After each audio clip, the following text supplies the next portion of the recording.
non-profit organization that collects and verifies and analyzes atrocities across the world.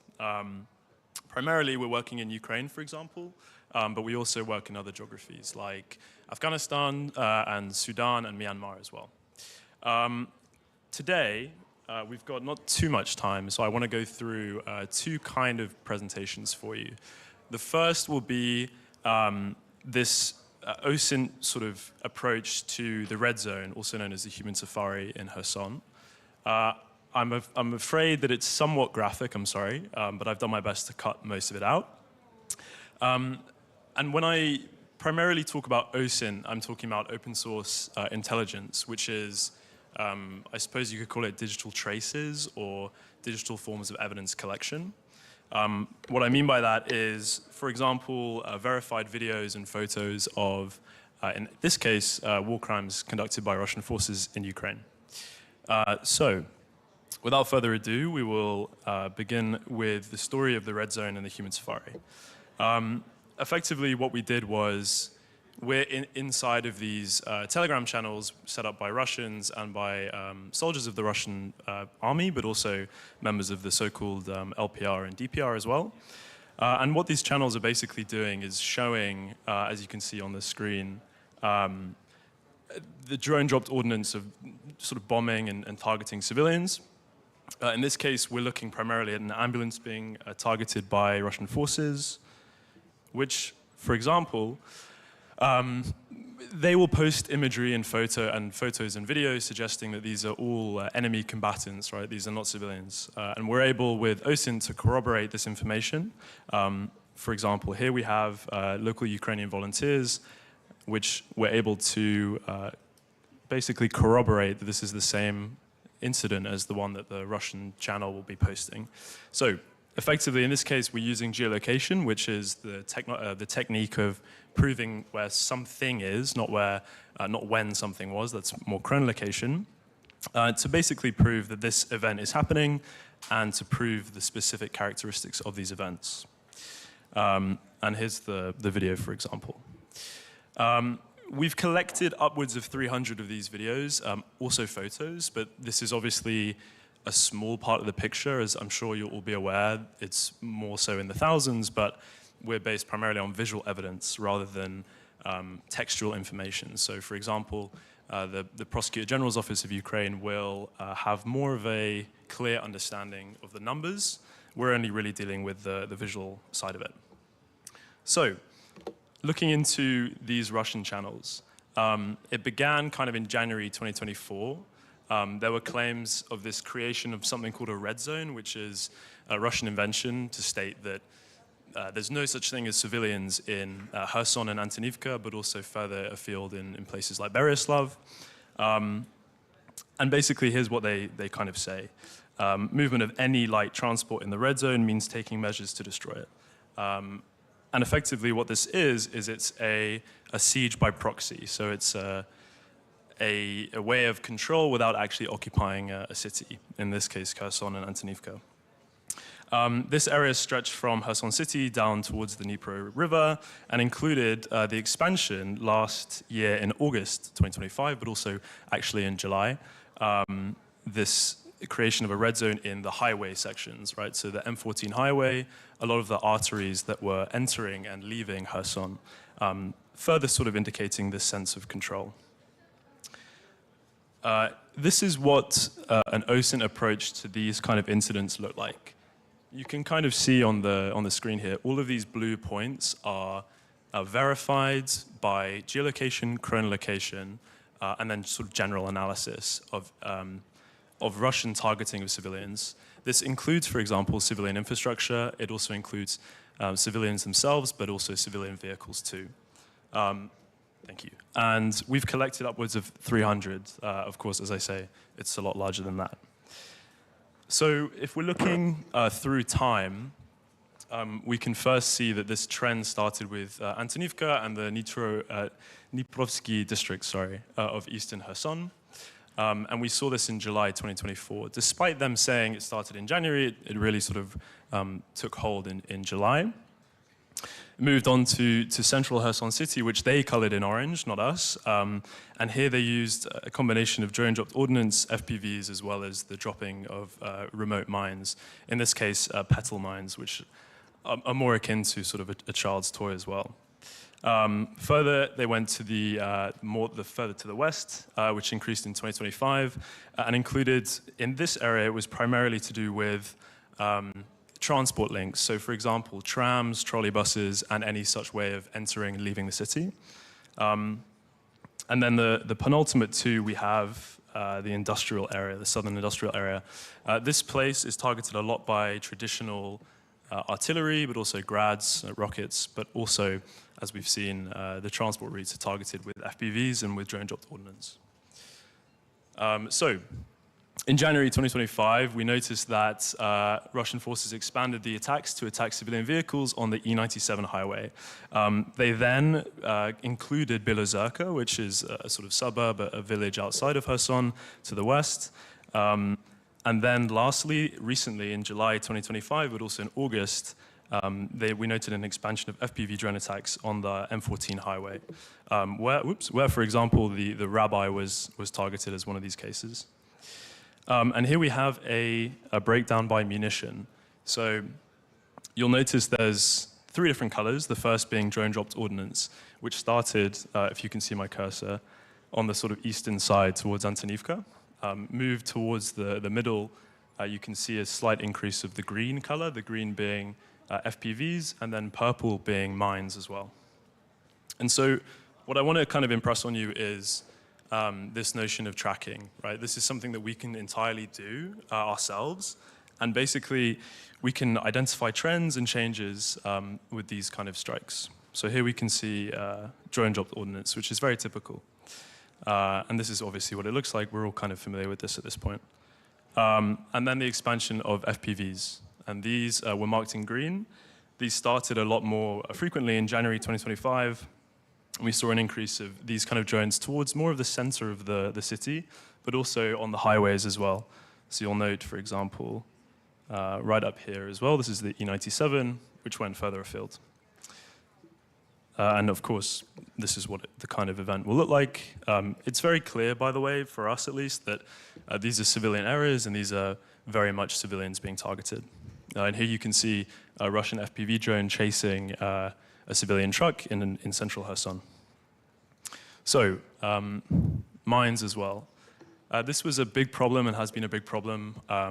We've noticed since 2024. This case, for example, is in October 2024, and these are PFM1 petal mines. And this, we were able to identify the culprits, the perpetrators of these crimes. This being the Haber team, which is part of the 18th Army in the Russian Armed Forces. You can see here he's using like a box cutter to connect these mines so they're droppable in civilian areas. And this, for example, is what they would look like.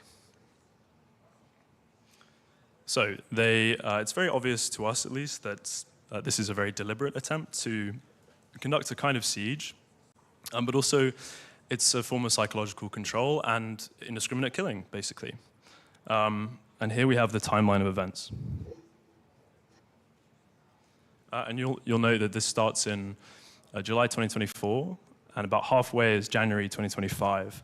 And by the way, we continue to report on this and continue to see the spike, of course, as you will all know. And also one thing to note here is that the more green you start to see further afield, so the M14 highway as well, these are all FPV drones.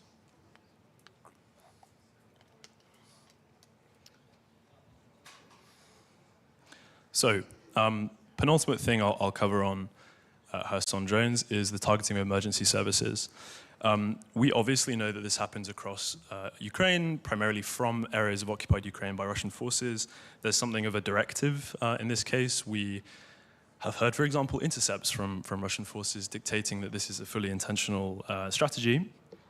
And in the case of Kherson, we collect all of these incidents. Typically, they'll look like this as of recent. These are FPV, of course, strikes against DSNS in Kherson, particularly in suburbs like Bilozerka and the surrounding area of places like previously Antonivka, which is really not accessible anymore. This is Phobos Kherson. Phobos is a Russian drone team as part of the 18th Army Group. Through a series of profiling, which in an OSINT context is the identification and attribution of individuals conducting these kind of crimes, which I'll cover in a few minutes. Phobos are very prolific in these cases, and we've actually been able to identify the identities of these perpetrators, of Phobos, but also of Habateam, that other group that we saw earlier. So, further on, this is what I was talking about with the highway. This is our most recent kind of collection phase. This is the M14 highway, which we can see here. And all these little green dots you can see are FPV strikes by Russian forces. And these are targeting almost, I mean, of course, there will be some military targets, but almost exclusively they're targeting civilians. For example, as I mentioned earlier, this would be the strike on the chief rabbi of Kherson. And this is a compilation video, actually. It's kind of supposed to be for a fundraising event for Russian forces. This team was called the Hateful Eight, or the Disgusting or Repulsive Eight. We found after some time we're able to identify the identity of the commander, identify what specific military subunit they're part of, and from this we can build an idea of culpability, not only from a kind of ground-up way, but also if we're talking about the difference between the drone operators and also the commanders as well. And here we can see a sort of a collection of the compilation. You'll notice that they all have the same watermark. These guys are not very careful about culpability and speaking about that kind of thing. So, in conclusion for this, we basically assessed that Russian forces are conducting a remote occupation of this area. They're also using Kherson and Antonivka as a training ground. We've seen that in the Zaporizhzhia nuclear power station as well. And lastly, they want to inflict as much harm on the population as physically possible, but also on a psychological level. This is something that we have noticed across Ukraine, particularly with drone operations against civilians, but particularly in Kherson. So, now I'll move on to profiling and culpability, and basically how we use OSINT to identify Russian perpetrators, but in this case, we're also identifying Russian positions as well. So there is a prolific thing in Russian social media of geotagging photos. So when I'm talking about OSINT and digital traces, we're talking a lot about accidental things that are uploaded. This is a map of the temporarily occupied areas of Ukraine, but also you can see Rostov on the bottom right of my screen, and also elements of actual Russia itself. These were uploaded, these are all photos from VK of the Kontaktia, which have been geotagged effectively, pretty accurately, and I'll show you what I mean, in the past 5 days. So this includes, for example, places like Melitopol. It also includes a lot of places like Donetsk, Luhansk, but also you'll notice, and I'll show you in a few slides, also the sort of frontline locations as well. So let's say we're going to stick on Kherson Human Safari, and particularly around culpability and perpetrator analysis. I can run this script. It's a kind of coding software. It's very simplistic, I promise. In Kherson. And you'll notice here, these are all VK geotag photos from the last 5 days, since yesterday, around places like Oleshki. So, we run the script and this is what we find. You'll notice on the right, it said uploaded yesterday. I captured this yesterday as well. And what this is a Russian military position. It's a Russian soldier in a dugout. He's, I think, blissfully unaware that we have access to this information. And so what can I find from this? In many, many, many cases, when you have a Russian soldier or a Russian individual who is posting something with poor OPSEC, OPSEC being operational security, he'll often not only leave breadcrumb of clues in terms of big things like locations, but also small things like unit affiliation, name, passport information, etc., phone numbers as well. And so, for example, if we went to this guy's profile, you can see I learned two things. The first on the left is what unit this guy's in. I can identify that in Oleshki, where he's stationed, probably a member of the Russian Marine Corps, most likely the Sevastopol flotilla, is operating in this area. Maybe it's 155th Marines, maybe it's someone else. The other thing I can find as well is the other geotag photos. You'll note here that he's staying in the same dugout position. Of course, it's probable that he may have moved and then only posts this information in a place that he has like secure Wi-Fi. Hence why a lot of these photos are kind of different, but they're in approximately the same place. And you can see like a Shashlik Kalashnikov kind of thing. So if we expand this search, and let's say I wanted to look somewhere between Kremina, Liman, and Yampil, which, like the forest of which Russian forces are consistently active and they're operating all the time, I can find individuals like this guy. And this guy, we can go to his profile and see everything else that's been geotagged. In that case, you can see that he's been moving, basically. Oops. He, for example, he'll be posting one picture here. He'll be sort of moving to his next position, post another photo, and then he'll enter another position here. So here he's hanging out with his other friends. Here he's walking down the street, and then this is his previous position. As a kind of note on operational security, which is important for both Ukraine and Russia, luckily it's very easy to exploit Russian OPSEC. This is very recent photos. These photos have been uploaded in the past week, all of the ones I'm showing you. And so it's a substantial issue. When I talk about OPSEC, this is also a significant problem for Russian forces. This is basically a charity or a cleric or something that goes to frontline positions, and he geotags the photos. So bad OPSEC equals good OSINT. So this guy, for example, started in Samara in Russia. He then travels to visit almost seemingly every frontline position in the left bank of Ukraine, in Kherson, and he ends up in this area. So between Oleshki, Holepristan, and then further south, he's kind of going up to these soldiers and saying, oh, congrats, like everything, blah, blah, blah.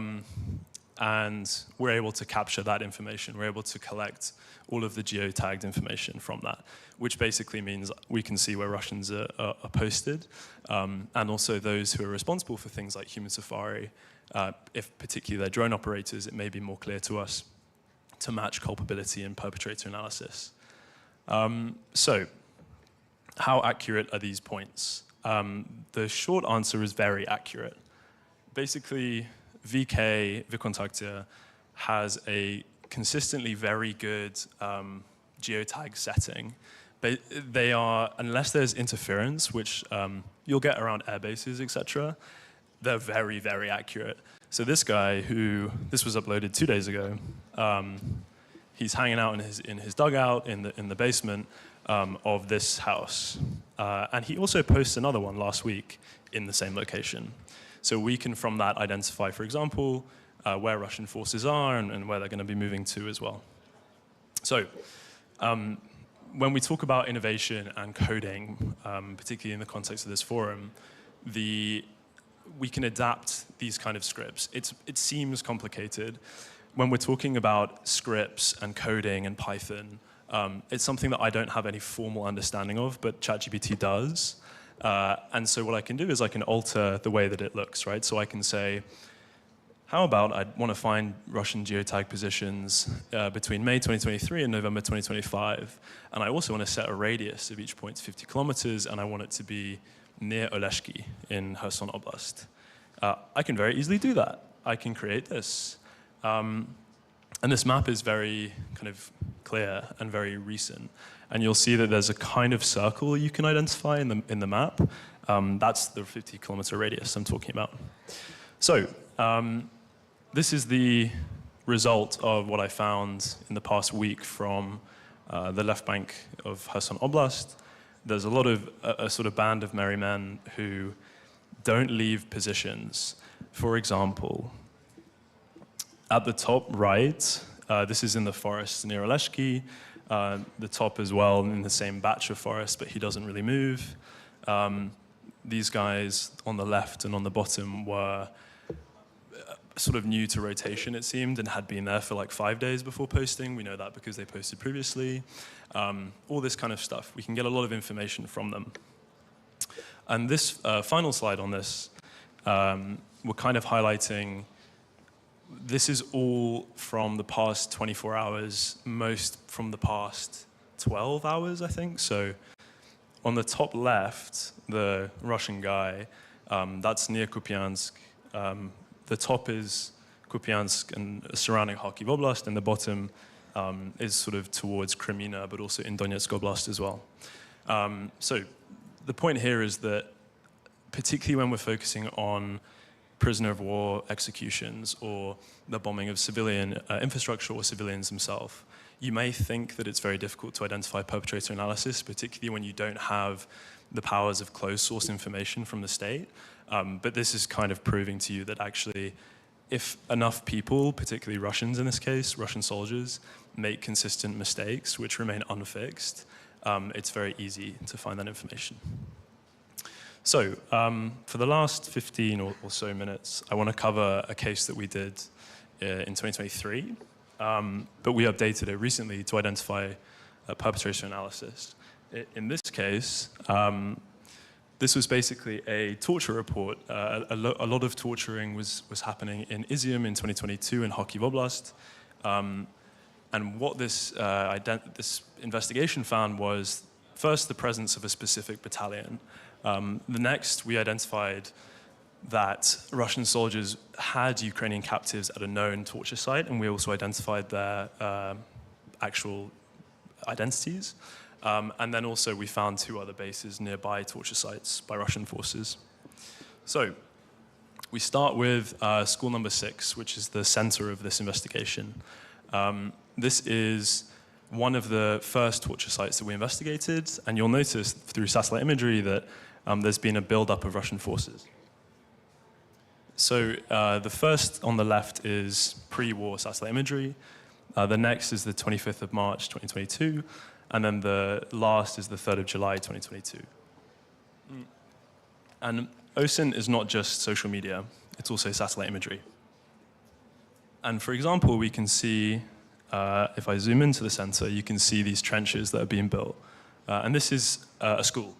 And we know that it was likely that Ukrainian forces left on the 20th of March and that Russians moved in on the 22nd. These trenches were built after the Ukrainians left and just after the Russians moved in. So we can kind of confirm presence anyway. But what I wanted to do was identify who these people are, right? I wanted to identify the identity of these individuals who are likely perpetrators. We began with this guy, Roman Razum, who's one of my favorite Russian propagandists because he posts the most information without really being prompted. It's amazing. He is a propagandist, an actor, a soldier, etc. And he has this series called Humanitarian Front, where he goes to the front line and visits Russian soldiers in various areas and basically says, like, how are you guys doing? Like, hope everything's okay. But he never really discloses where he is specifically. He gives you a kind of idea, but not really. One of these videos was posted in April 2022. And basically, he said, I'm in Izium with elements of the 202nd and the 204th regiments. We didn't necessarily know anything about these groupings. We didn't know who they were. We didn't know what their mission was. And so we had to basically combine all of this other OSINT and other information that we could get from primarily Russian state media and also Russian archival imagery and media to identify who these guys were and what they were doing. So what we first did is we mapped out this visit. What he would do in Izium, for example, is he would drive to this area, which is where Russians were based. Once he gets there, he sort of pans the camera around and shows us like key features in the video which we could identify as locations. And what we'll do is we'll use this thing called geolocation. And geolocation, as I mentioned previously, is matching up a location with somewhere else, right? Sort of saying, confirming that this location is where it says it is. And we were able to do that in Izium. And here we could basically qualify and confirm that this was school number 6 in Izium itself. What we'll do then is look at the imagery in totality and not start to mark up what we see. So here we can identify exactly where they were outside of school number 6 and sort of suggest like, okay, here they put the boxes and this is where they unload the truck. Then the video goes to this scene, which is a terrible video because it's Roman Razum, this propagandist, forcing these Russian soldiers to listen to his music. And here they're inside this very, I would say, unique room. There's 2 substantial features in here, or I suppose 3. The first is the checkerboard floor, the squared floor. The second is the kind of transparent clock. And then there's this green wallpaper. And what we were able to do is go to the local Facebook group for school number 6. We thought it was school number 6, we weren't necessarily sure. And we were able to find this room itself. And by confirming it here, we're sort of doing interior geolocation and confirming that these soldiers, who may or may not be the same ones we saw outside, were also inside the school. And so we link together these formations. We find photos from the outside and photos from the inside, and we compare and contrast who these people are. And here you'll note that on the left-hand side of each pair is inside, and then on the right-hand side is outside. And we notice similarity. Some of the people were slightly different, but most were exactly the same. And here we have a really important micro detail. When Roman Razum would go to this location and similar videos afterwards, he would ask these guys, like, oh, say a nice thing for home. One of them said, this guy in the middle waving, he was like, oh, you know, well-wishing from Kirovsk in Luhansk Oblast. And we sort of thought nothing of it, but we noted it anyway in this investigation. In this scene, he also references them as specifically the 5th Battalion of the 204th Regiment, which we ran with as an assumption, and we had to confirm it ourselves.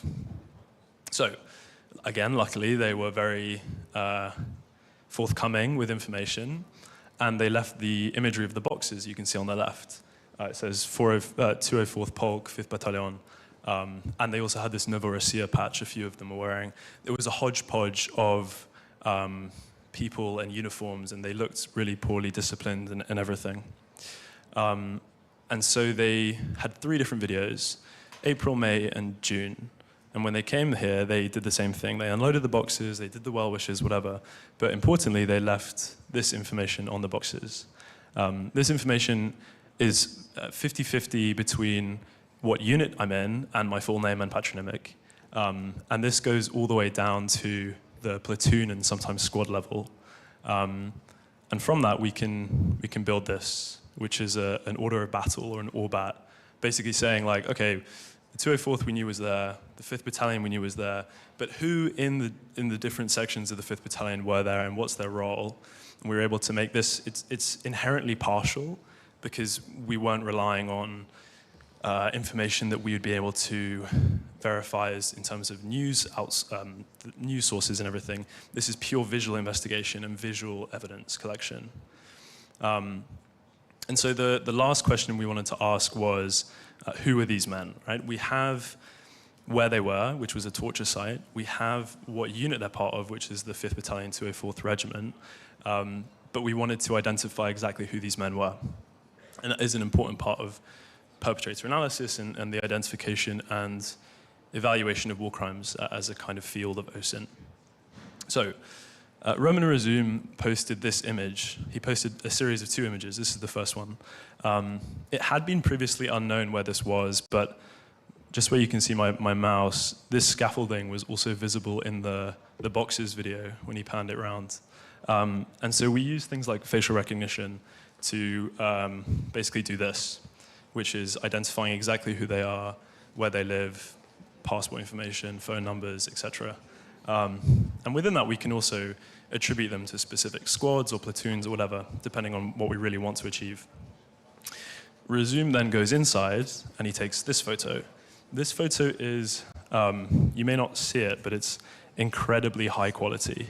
It's like 4K quality, which is great for me because I can then use photo recognition software, primarily free software, and I can do this, which is identify the remaining of the force. So now we have probably a good half, at least, of the battalion, of which we knew that they were in school number 6, being a torture site, and we knew they were there between April all the way to June, end of June.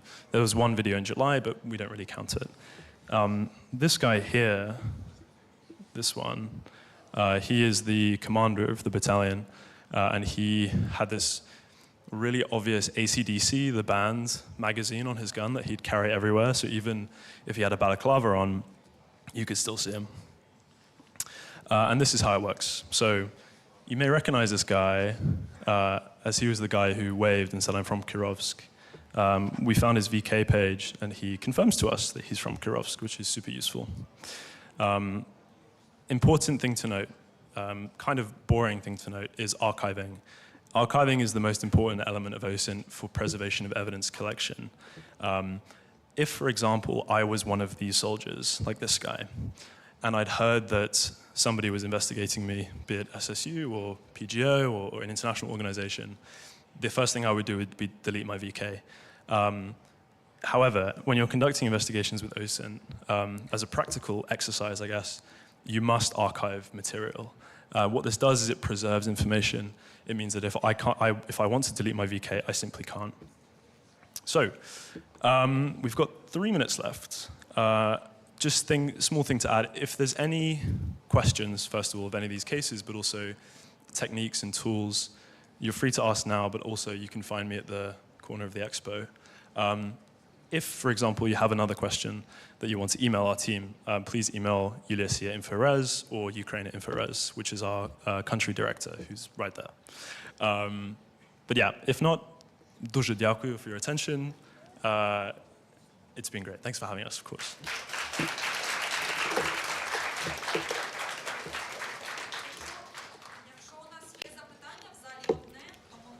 If you have a question in the room, you may ask it. You can ask it in Ukrainian. I have translation. No, I'll be in English. So it was very eye-opening, I would say, and thank you and your team for the work. When we look at the OSINT as an efficient tool to document war crimes, do you provide that information to some human rights organizations? And if so, what names are they? It's a good question. Depends on the organization. We do cooperate with Ukrainian judicial partners in the country. In other geographies, that cooperation will look different. But typically speaking, supranational organizations and national organizations that are doing this kind of work on a judicial basis, think about like the PGO or something as an example, they are noticing, and it's the same in my country, in the UK, that OSINT is an incredibly important tool and can be, if done correctly, admissible in court. And that's a good lesson, primarily from Ukraine, I think, that a lot of international and national organizations have learned, if that answers your question. So the answer is yes, we do. You're welcome. So, Mr. Cullen, thank you so much. Thank you for this workshop and for this speech and for all this information. Ваші оплески. Rollo Collins, старший розслідувач, проєкт Eyes on Russia. Your applaud to Rollo Collins. І ми And рухатися далі. У нас And so we can proceed. We've got a special guest that it is my pleasure to invite to this stage. It is Vitaly Klitschko, Mayor of Kyiv. Please give him a round of applause. He will make a very brief presentation. I was told he's here. Okay, bear with me a minute, and we will welcome Mayor Klitschko, and he will tell us about how the capital city remains resilient, and it will be an introduction to a public discussion dedicated to the topic code of humanity and resilience. We speak about resilience, human resilience, but it can be manifested at the level of an individual, but also at the level of a community. After shellings, you feel it when the windows are shattered, but coffee shops continue to operate and they serve you coffee. So here is Mayor Klitschko.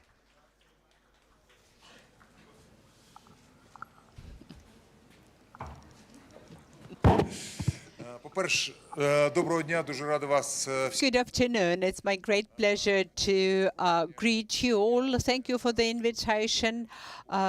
I agreed at once because it's extremely important to communicate with the young people, to communicate with the residents of Kyiv, to be on the same page, to know what the challenges are and how to address them together. To that end, we come together, we conduct discussions, we exchange opinions, we make very important steps in order to overcome those difficulties. And each and every one of us is asking him or herself, when will this war be over? When will we be able to get back to normality of sorts? When will the time come when we don't укриттях, бомбосховищах, але ніхто не може зараз на це питання відповісти. І There's no sound. Thank you. And I would like to send out this key message to you. It's in the nature of human life that only strong are respected. So strong we should be, strong individually, strong inside the country, strong when we talk to our partners. The capital city is extremely important because it is the basis of our capacity to stand up to the challenges of today. And I keep asking myself, what's the purpose of destroying a civilian city, destroying our infrastructure, killing our people, civilian residents? Because Russians claim that they only target military installations, but that's not true. They destroy our energy infrastructure facilities, they destroy our HPPs, our substations. They want us to be depressed, to be weak.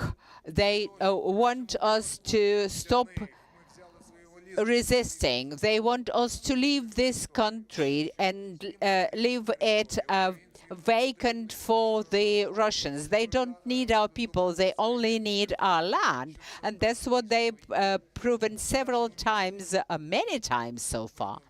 In our civilian city, and I'm speaking about civilians only, we had over 300 casualties. These are civilians who were killed by Russians. More than 30 children are among them. More than 2,000 houses are either totally pulverized or badly damaged, whereas cruise missiles, with ballistic missiles, with the Shahed drones. And I remember when I was in the team of first rescuers at the hit site, I found several small balls, and those were parts of the cluster munition. Their purpose is extremely to kill people, to kill civilians, as many of them as possible. And that's exactly what we face on a daily basis. And despite all, we work hard to defend our civilians, to make sure that the city continues to provide services, public services to the population, to its residents. We have 300,000 workers of different areas that contribute to the war economy. That is a city within a city. Then we have to think about public transportation, about medical institutions, educational institutions, utility services that provide heat, electricity, water to the residents of Kyiv. And we have huge shortage of people. We have more buses than the bus drivers, because bus drivers are mostly men, and men have been mobilized, have been recruited to go to the front line. So now we have to train women to be bus drivers. We have huge shortage of construction workers, of electricians, of the heat engineers, but still this city is standing tall and it continues to provide services. The challenges are immense and extremely difficult, but yet again, we have to be strong, we have to be resilient, we have to contribute in our respective places, in our respective capacities to help this city survive. But what irritates me, what makes me incredibly angry is that our enemy does not understand us, but some of the politicians play into their hand when they start talking about potential speedy and soon elections. Now, Russians are not interested in Donetsk, Luhansk, or the Crimea. They are interested in capturing Kyiv, in destroying Ukraine as a country, depriving us of our statehood.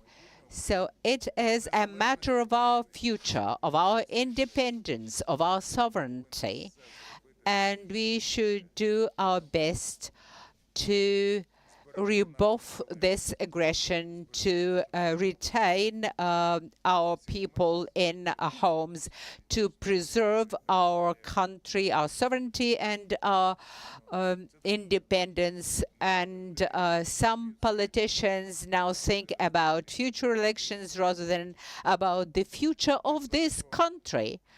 That's very wrong. They behave as if it is not their war, if it is not their cause. More than 300,000 Kyiv residents are now serving at the front line. And we, the city, have been deprived of the development budget because 10 billion hryvnias were donated by the city to the armed forces of Ukraine, but we were deprived of the development budget. And yesterday we donated another 800 million hryvnias to support our defense forces. These are challenging times indeed. I won't be telling you about our budget difficulties, but we need to make sure that the infrastructure is up and running, that the city is operating, and that the residents are served. Another thing that makes me red under my collar is that the city is being robbed in violation of the constitution, of the budget code, of the national legislation. As I said, it was robbed of 8 billion hryvnias. We would have understood it had this money been channeled to the armed forces of Ukraine. But this money was transferred to the Ukrainian Rail, which is a very dignified, very honest company, but it was used to give kudos to everyone in Ukraine, even those people who are not people in need. But you will know that we in Kyiv have lots of questions related to that. So we have to find answers to those questions. I'm not here to complain, to express my grievances, but rather to raise certain issues that we can discuss together and address together. And we are working against time, against all odds, to keep this city alive. And very few people know what needs to be done so that people have electricity in their houses. Very few people know what needs to be done to water supply to be available, and nobody seems to be interested in that. But dozens of thousands of people work around the clock to make sure that we are alive and kicking. But we are holding the line, aren't we? Yes, we are. Yeah. And we are strong, and we do not miss punches. No, punches we don't miss. Right. And I would like to thank, I understand that we have to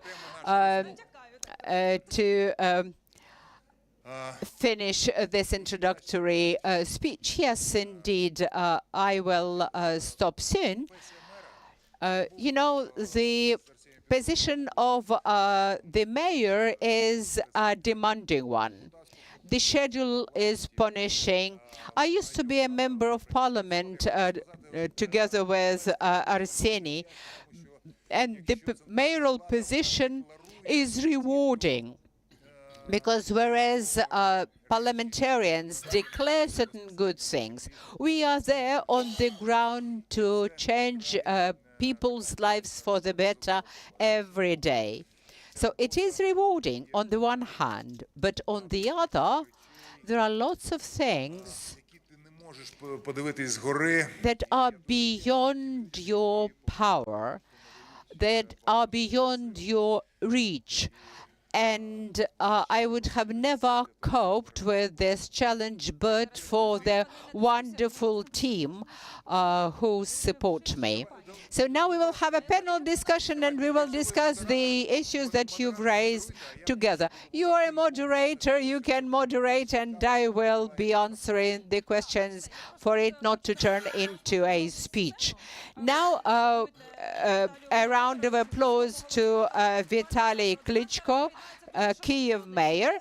Now we will have a panel of very esteemed citizens, and we will be discussing how the capital city responds to all of those hits and other challenges. When I after the sleepless night go out of the shelter, I see that the waste is managed, the garbage is being collected, the water is running, the electricity is there, and as I said, coffee is brewing.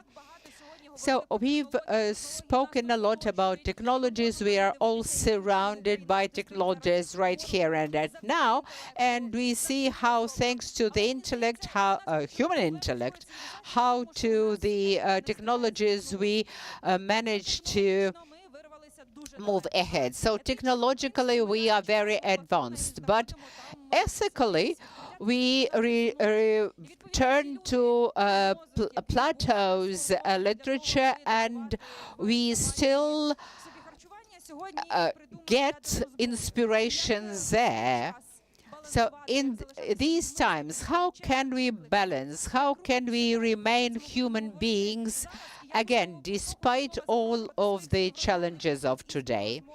So now I will be giving the floor to, or inviting, the panelists. It's Serhiy Volynskiy, Marine Corps veteran, hero of Ukraine. Olena Tolkachova, head of the Patronage Service, 3rd Army Corps. Their service is called Angels. Then Yulia Chikolba, Country Director, Center for Information Resilience. And Alexander Teren-Budko, veteran and civic activist. And Vitaly Klitschko, Kyiv mayor. Mr. Klitschko, please come back to us. Wherever you like. Я би хотіла розпочати розмову. I'd like to start by asking Serhiy. First, you are a legendary person. You've been through Azovstal, you've been through the hell of Olenivka, the Russian captivity. Now you're helping our Marines who have been through captivity, who have been through hell on earth. In your opinion, where's the source of resilience of those people and yours? Thank you. Greetings, everyone. I believe for us, the families are our source of resilience, first and foremost, and the trials that lie on the shoulders of our first responders, railroad workers, and all those who provide the livelihood of our country. All of them encounter terrible challenges of the war, but we all do this for the sake of our families and for our country in general. But for as long as our country stands, individual people pay with their life and health for that. Alena, your patronage service, first it was called Angels. I think you were the first to establish this service, which is called patronage in our country. You work with the bereaved, you work with the relatives of those who are at the front line. What are the topics that people still refuse to talk about in the context of this war? And what price do we pay for this resilience? Well, you said that moral principles fail to catch up with the technologies which are being developed, if I understand you correctly. What I see in our society is that the society has not yet fully grasped the entire importance to afford proper respect to those who defend us. A lot of it is being said about having to respect veterans, to support them, to help them. People say that we have to support the veterans coming back from the front line so that they would not create any risky situations in the society, because these are people who are trained to kill, and we have to do our utmost to help them reintegrate with the civilian society. But all this is kind of artificial. As a matter of fact, we just have to learn to understand them and to help them from the bottom of our hearts. Not in order to prevent them from doing something, not in order to prevent them becoming criminals, but simply out of respect. And once we manage to demonstrate our respect properly, this will be the answer. The way we do it in our Corps. We do not leave anyone without our attention. Even those who leave the army for health reasons, they are within the scope of our attention, and they know that they always can come back to us for help. And this is the expression of respect that we accord them, and the sign of a moral resilience of the society. Our society should emulate patronage services and charitable funds which deal with the problems of veterans on a daily basis. And we have to try to do as good a job as they do. And that does not require huge sponsors, funds, or large projects. You can just help a veteran to come to the hospital, to get to the hospital, and help them talk to the doctors, because very often our veterans get negative feedback about the war from hospitals and doctors. Like, for instance, some people say, we did not send you there, and it's really painful for the veterans to hear that. This is pure disrespect to people who volunteered to defend their country. Now, even though we almost never hear phrases like that, but the very conduct of certain services show a obvious lack of empathy. So people should be alert to that. They should not be persuaded. They should not need being persuaded to do this. All this should come straight from the heart. People who came to the front line, they made their choice, and they were ready to lay down their lives for you. Now ask yourself, what can you offer this person? At least it should be respect and support. And the society should understand this, finally. Thank you for these words.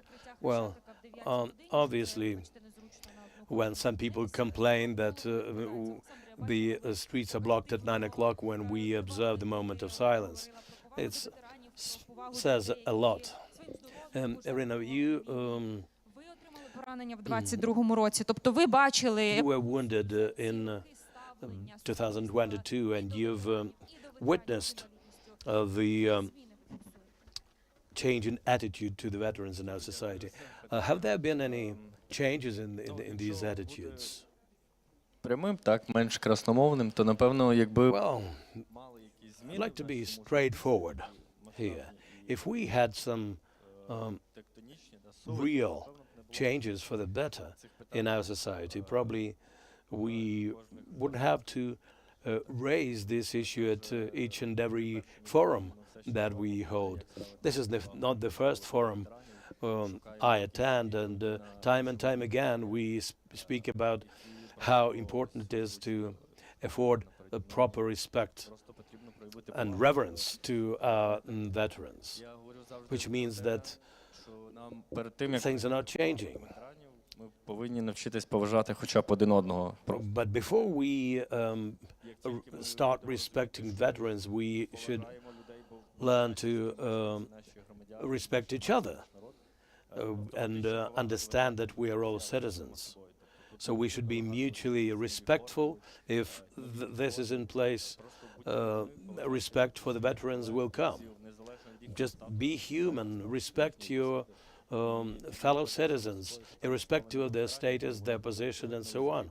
If you do this, automatically the respect for veterans will come, because it's obvious that a person who defended us automatically should be accorded all the respect we can give. Трішки песимістично, але форуми це теж, ну коротше, про це треба говорити, бо Well, we have to raise this issue. якби це не буде ніяк рухатись. Тому поки ми говоримо про це, це все ще є, і це все ще підігріває, скажімо, цю тему, всі дискусії навколо цієї теми, бо інакше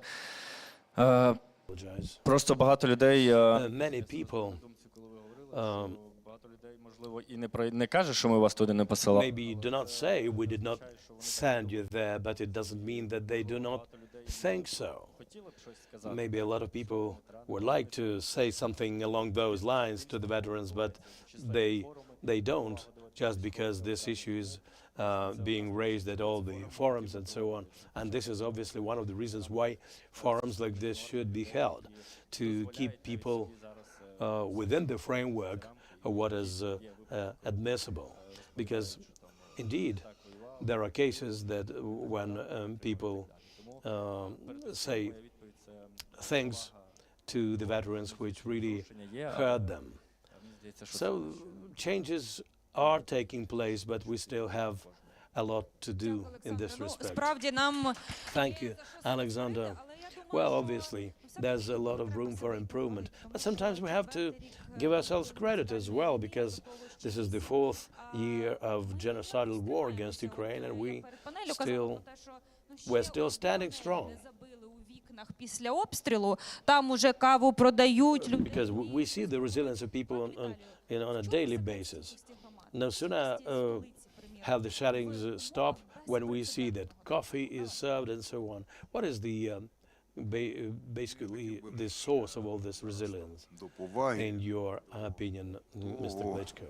Хто щось As regards respect, as regards the recognition, who did more, who did less, who deserves credit more or less, I could give you two.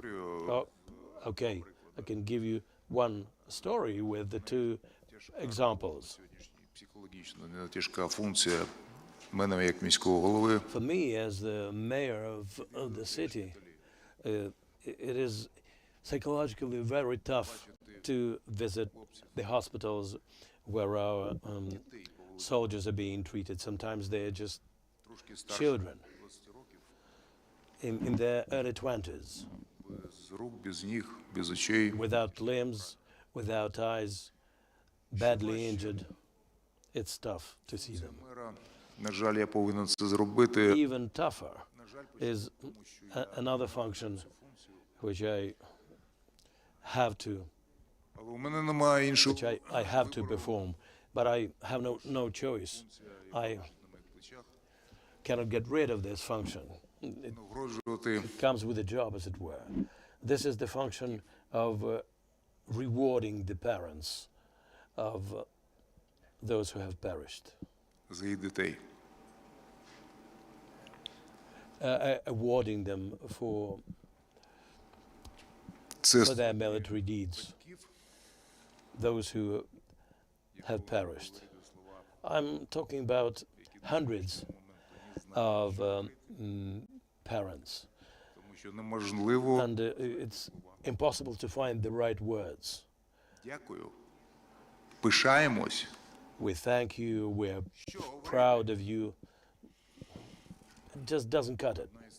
What words could adequately express what you feel in such cases? Вони плачуть. 1 month ago, I was awarding parents. They were Ну, я crying their eyes out. одну із маму I was at the podium, and Володимирович, one mother of our killed military came up to me and she said, Vitaly, don't you remember me? I met with you some half a year ago. мої діти пішли добровольцями. My children went to war as volunteers, and half a year ago you already awarded me. Це другий раз. And this Я is до вас більше не прийду, the second time. She said, тому що у мене I'm not дітей going to більш немає. come again, because all my children have been killed. Отакі от історії, і після цього ми можемо дискутувати, яку повагу ми повинні надавати, шану і так далі. After stories like this, Це життєвий why should we debate whether we have to give respect to our veterans or not? Life goes on, and it is extremely людям для того, щоб вони, які повернулись, слава Богу, повернулись для того, щоб вони attentive and respectful to people who, thank God, came back from the front line, so that they feel that the city is taking care of them, that they are also робимо максимум. active and worthy members of our society. That's why we Зараз ми вже put працюємо. in so much effort in creating rehabilitation centers like in Pushchovaditsa, Цих and людей, the centers for prosthesis for those who have lost their limbs. але знаєте, що We для did a lot in that respect, but to шукати, дискутувати, відповіді, що робити, потрібно з ними not to try and look for answers here, we have to talk to these people as much as possible. І один раз я зробив Each of them can tell you his or her own history of life. One time I made a big mistake when a boy came to me in a wheelchair, and I said, I understand how the world looks from your position. He said, don't say this. You will never understand how the world looks like from this particular wheelchair. І тому вкрай And that's why it is extremely important to communicate with them, to solve their problems. There are many of them, because many boys will come back, and adaptation to the society. And frankly speaking, this is воювали, вони заплатили найвищу ціну. Ти повинен this is very important to understand that they fought, you didn't. They paid the highest price, you didn't. And that's why you must understand this social responsibility of this society, and it's important not to leave them alone. Yes, because Russia might also use these problems for making difficulties bigger. Thank you, Vitaly, bringing us to the next topic, which I'm going to discuss with Yulia. Yulia, I know you had a lot of experience of working in various hot points all over the world, and now in Ukraine with your organization, you're engaged into investigation of Russian war crimes, so working with the evil, observing how they bombard civilians, how they kill little children. What have you understood about the evil? Why Russians are like this? Thank you for the question. It's a philosophical issue. I would like to thank our military for allowing us to talk philosophical here in a safe place and not under occupation. About experience, about evil, Ukraine is not the only war conflict in the world. Yes, in Ukraine there is the biggest war in Europe, but also there is Sudan, Afghanistan, Syria for many years. And unfortunately, we know that that war, it's a frontier situation, and it's a marginal situation which makes people very different. And we have heroic military, we have heroic volunteers, but on the other hand, we see Bucha, Izum, sexual violence during war. We observe a human safari in Kherson, and in fact, this marginal state, and it's not important whether there is a new war or not. In Ukraine, it is a new war, but in Afghanistan, the war continued since the time of the Soviet invasion. But this status, marginal status, becomes even more acute.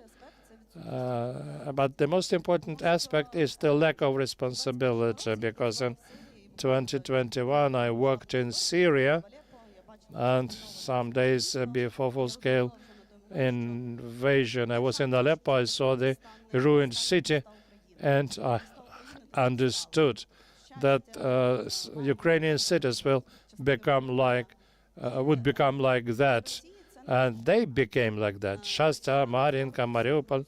For Russia, it's not the first war. Russians invaded Georgia. They haven't got anything. They bombarded Syria with cluster bomb, supported Assad, and didn't get anything for that. So that lack of responsibility as international responsibility, as collective responsibility. Don't say that all Russians are the same, but we say that there is the country which is an aggressor state, and their crimes of aggression should be prosecuted. But in the world, there is a lack of responsibility which is observed. There are international institutions which do not work, not function properly. In Ukraine, There is prosecutor's office. They are looking for military war criminals and with the aim to prosecute perpetrators. So in fact, there is only one operational mechanism of punishing for crimes, is what our military are doing at the front line, killing their enemies. And this should not be like this in the future. There must be mechanisms of responsibility for crimes. But at the moment, the lack of this responsibility allows evil to continue, living Russians to continue committing these war crimes. Sergei, there is an expression that army is able to win the battle, but wars are won by nations. Is our nation able to win this war? Thank you for the question. I'm sure that only Ukrainian nation will decide its own fate. Today we saw some peaceful plans, some other stories, but we forgot to ask Ukrainians what do they want and how do they see it. And whatever norms and frameworks they to put this nation in, everything will end the way our nation wants. And we are very different from our partners. According to our sociological poll and research, dignity and honor is not just words, but they form the character of every Ukrainian.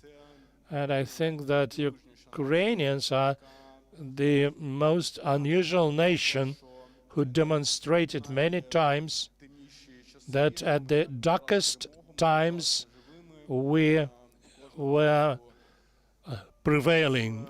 We stayed alive, that every morning we saw the sun rising and everything started again.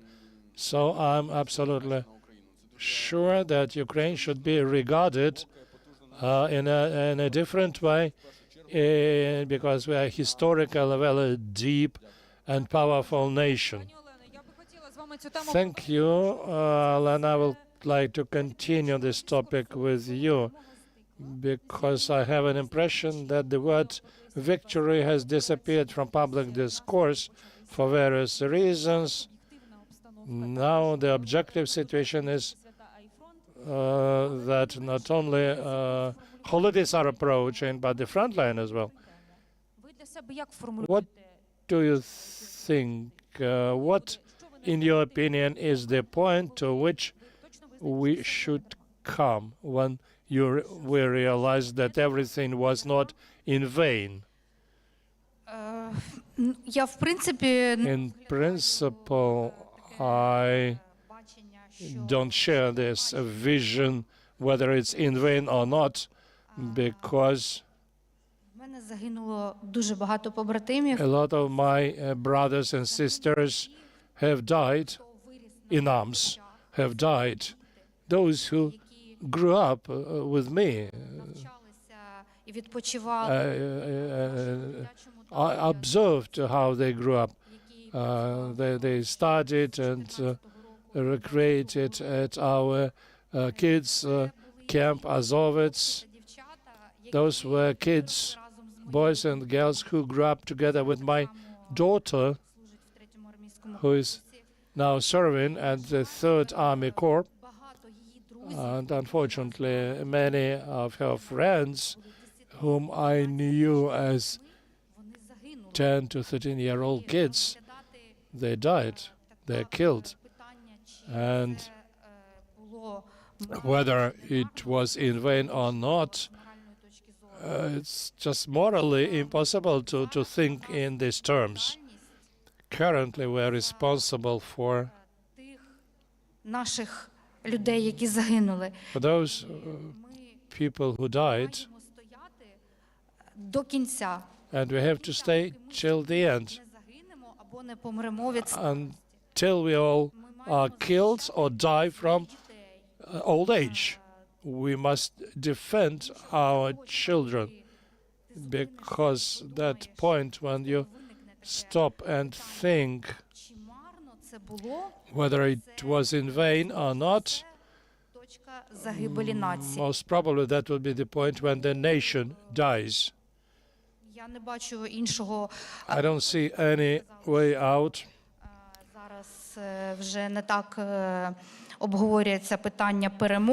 Yes, you said that currently people do not speak much about victory, but now we continue standing, and in fact we are moving towards victory.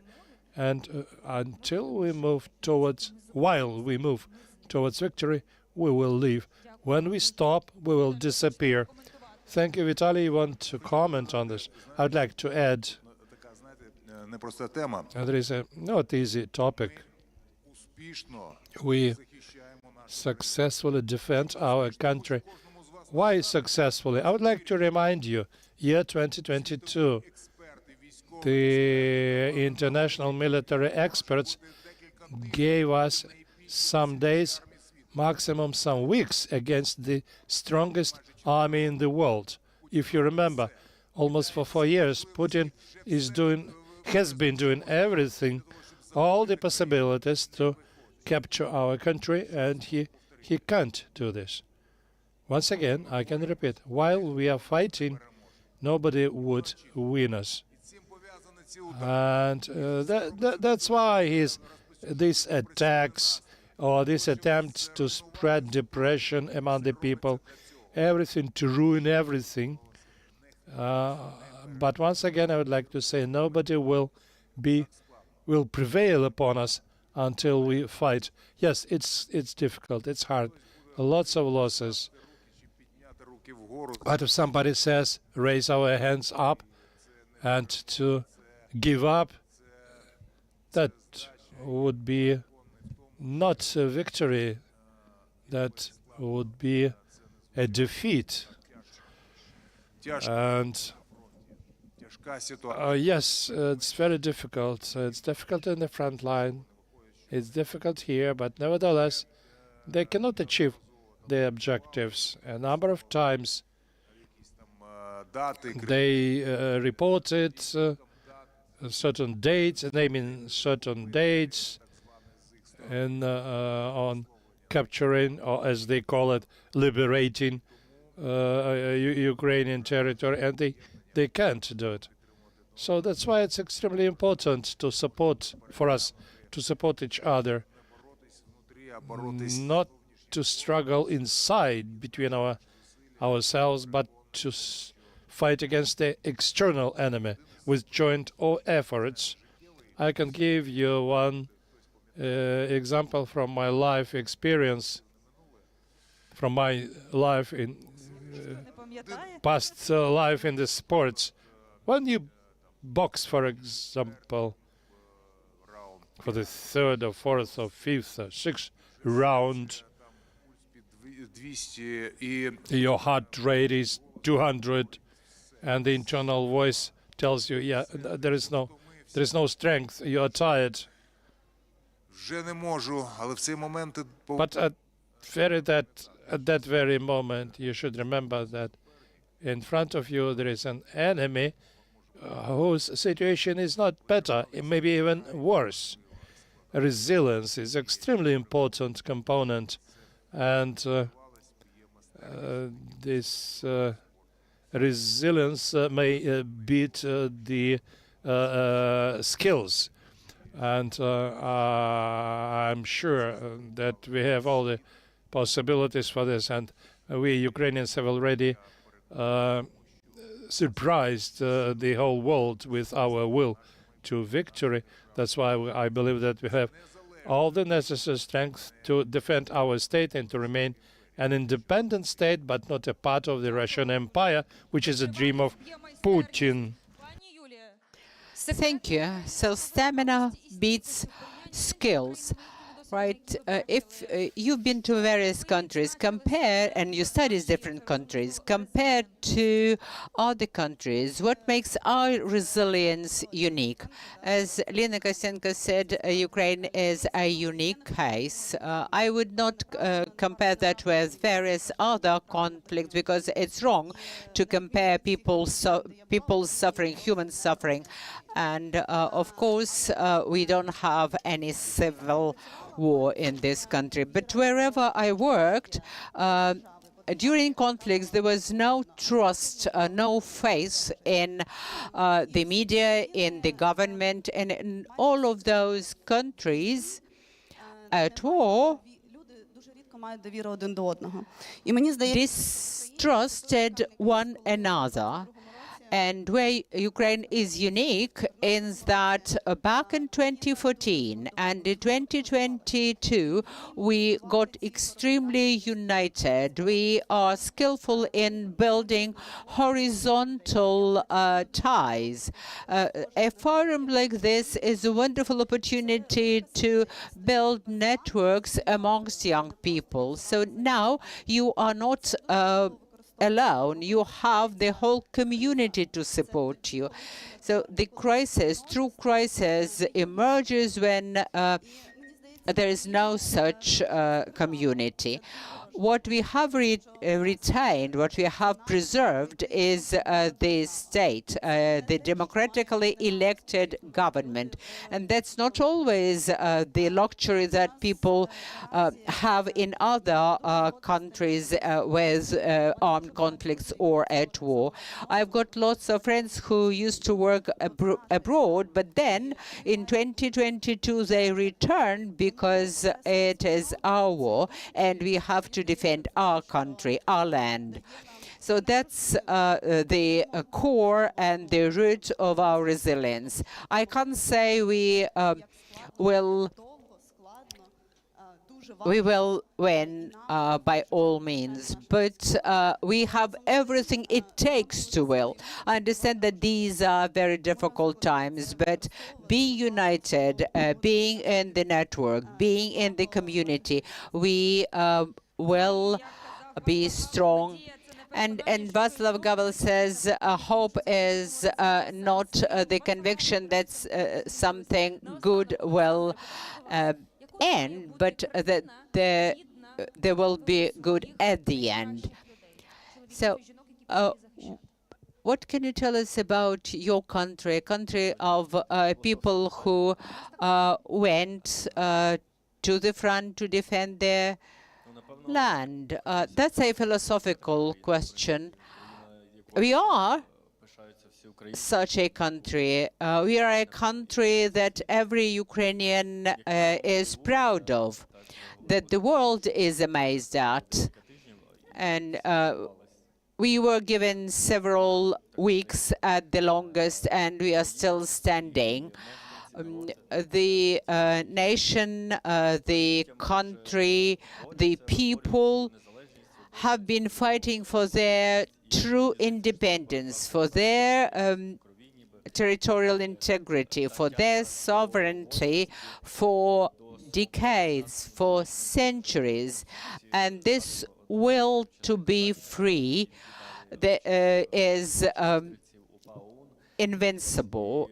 It is not for the Russians to kill this well. So freedom is our religion. That's what we said during the Revolution of Dignity. So we are the countries that can lead by example, that shows what it means to be resilient and to be brave. And without redundant philosophy, I would say that Ukraine is a country where I personally do want to live, and I do want to contribute to the well-being and prosperity of this country. So I wish each and every Ukrainian would see the service to their country as a cause that they identify with. And then it will be a country that everyone loves, inside and outside the country. So we are champions in survival, I'm sure of that. Thank you very much for this conversation. There's a lot of food for thought, and you can continue networking during the coffee break. It will be brief. Please be back in time.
Resume our work. Our panel will be called Coding the Future.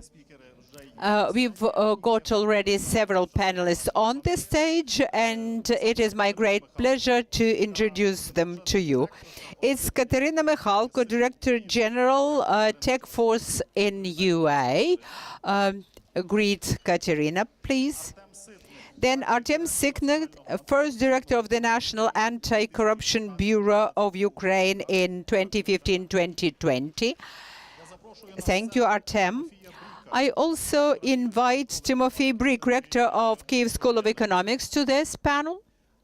Marina Gritsenko is executive director of an interesting organization that is called Snake Island Institute. Thanks, Marina, for joining in this forum. And we are still waiting for Victoria Yatsenyuk. She's head of Medical Service, 3rd Army Corps, and she will join us very soon. That is me. Okay. And there's also Ksenia Semenova, president of Kyiv Aviation University. Thank you, Ksenia, for being here with us. Sorry for failing to announce you, which means that you will specifically responsible for keeping this whole conversation together. I'm glad that this Kyiv Security Forum for the Young People, called Generation W Squared, is continuing, and we have discussed so far a lot of various topics. But now we will try and put together an idea of what is ahead of us, given all of the previously shared insights and knowledge. I would start with Timofey Bryk, if I may. Timofey Bryk is the rector of Kyiv School of Economics, and he is the youngest rector. Yeah. Now, I'm the second youngest. Ksenia was the youngest when she was elected president. Quite recently, Kyiv Security Forum visited with the Kyiv School of Economics, and I was greatly impressed with the School of Economics itself and the questions asked by the students. Sometimes we fail to give as good answers as good questions were asked, but all of those questions were very professional and very profound, I would say. It was the time when the so-called Mindich corruption scandal just erupted, and the students asked the panelists about the role of Timofey Milovanov, for example, and his contribution to the supervisory board of Energoatom. And your students were also active participants of the revolution on cartoons, the Maidan close to the Ivan Franko Theater, which testifies to the values shared by your students and the faculty. On the other hand, we observe a different reality, and we have this is an example of young people who are committed and who contribute to the democratic development of Ukraine. On the other hand, there are hundreds, perhaps thousands of young people who've left Ukraine. We do not criticize anyone, but it is just a different edge of the spectrum of various attitudes by the young people. So you, working with the young people, how do you perceive them? What's the specificity of this generation, Generation W Squared? I know that the profile of our student has changed. Before the all-out war started, about half of our graduates dreamt of going to other universities in other countries to do their PhD programs, for example. But the situation is opposite now. Most of them, young men and young women, state that they would remain in Ukraine. They will stay in Ukraine, and nobody doesn't seem to be interested in getting a PhD degree in Berkeley. They say, we want to stay here, we want to be of use. And now the program for engineers is now one of the most popular. We do not specialize in engineering. We do not have a brand related to our School of Economics. But now that's what the young people need, and that's their demand. And young people keep us accountable, I would say. It's sometimes scary to work with them. They are demanding, they've got very noble values, they are good English speakers, but at the same time, they're young people who still lack experience, life experience included. So you characterize our students in a very positive light, and that pleases me a lot, and this makes me proud. But one interesting fact, there was an election the university, and there was an electoral campaign for self-governing bodies for the students at the Kyiv School of Economy. But what happened was just a usual Ukrainian story. They argued and they all broke the relationships, etc. So it looked as a typical Ukrainian pre-election situation. These are talents with huge potential, but they have to learn how to channel this potential in the right direction. They should muster their soft skills and hard skills. It's not enough to have noble values. You have to also know what procedures are about, what institutions are about, and you have to know what discipline is about.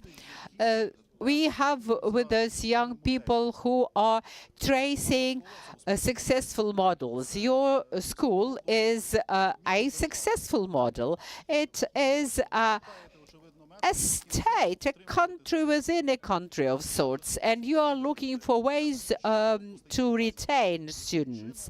And a lot of people in this audience keep thinking how to stay in Ukraine, be useful, and survive. So what does the government have to do to retain these people in Ukraine, not only for their patriotism, but also for their very conscious choice for them to look for and find self-accomplishment here? My answer might be cynical to a certain degree, and universities would not discuss it publicly. Universities are oftentimes a filter, a sift that is selecting talent. In English, it's called sorting, talent sorting. We work with the young people who are willing to stay in Ukraine, who are willing to study. So we select from amongst those who are patriotic and who are motivated to stay in this country. So it doesn't take much of us to persuade them to stay and be useful. We do not look for people who are ready to work with us. They are willing to work with us. And then we offer them opportunities. Wherever they see opportunities, they are ready to capture them, to seize the day, then to do good, to grow in their profession, to build very successful careers, but they need to have this promise of opportunity. Do you believe that Ukrainian young people who have left will return?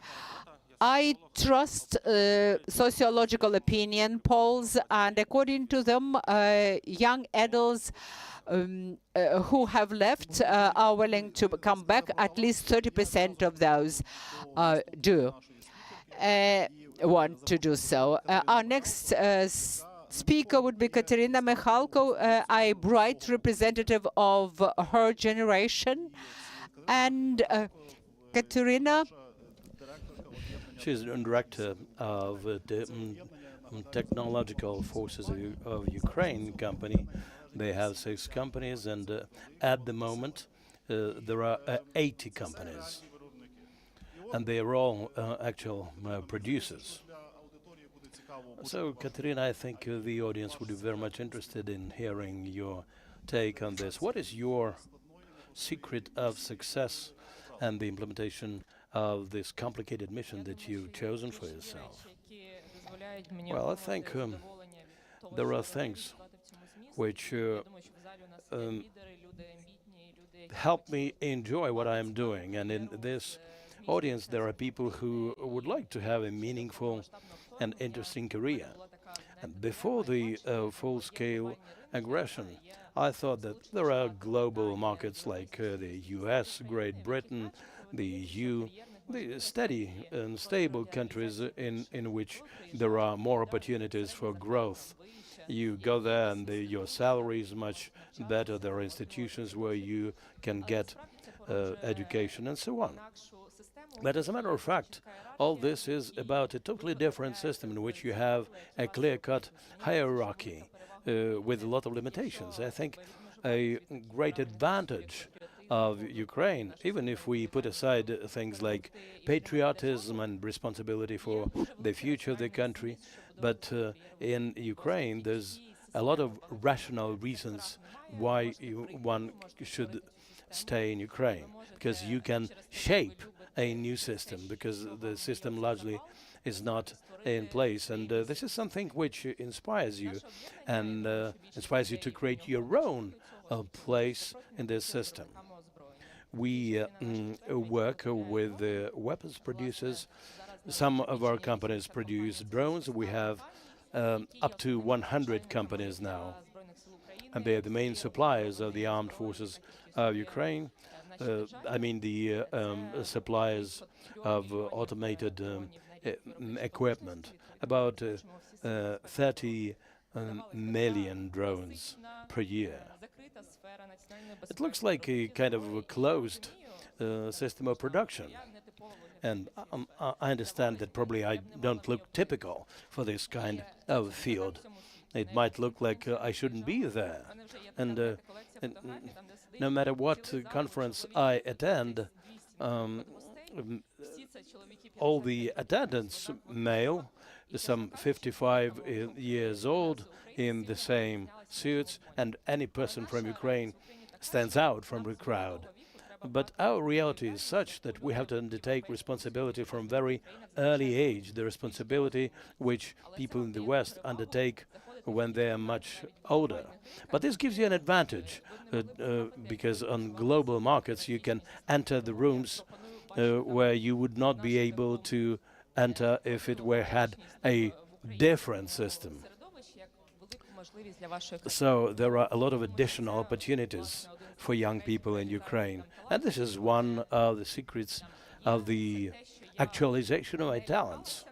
The reason being that I've never been afraid of the unknown. I shaped my own team, and I gathered people around our idea of defending Ukraine. In many other countries, it would have been much more difficult to do that.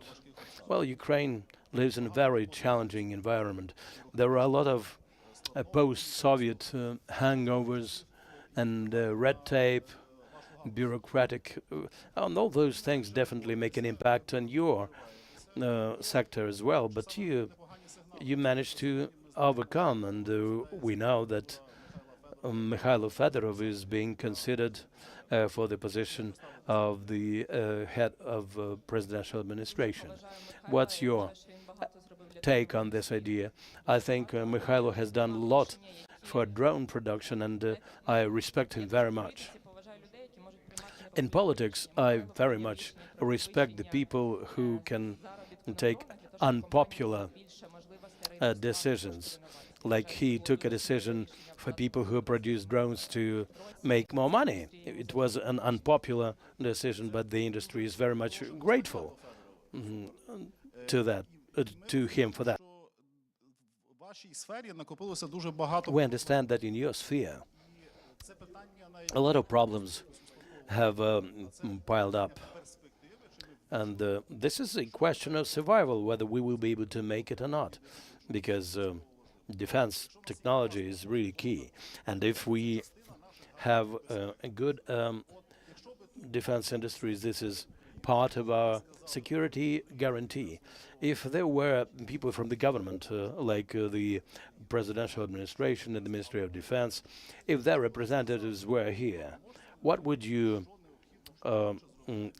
tell them by way of saying what they should do to make sure that this really becomes a true security guarantee? Before 2022, our industry was quite Soviet in nature.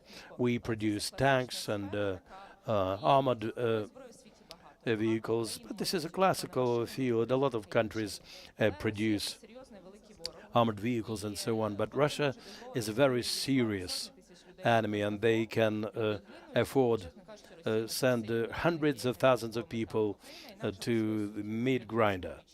But we are people-centered, and we're totally different from Russia in that respect. That's why we have to do everything possible so that we could lose robots instead of people. So we did this technological breakthrough, and now we have experience and expertise, which very few countries, maybe no other country in the world have.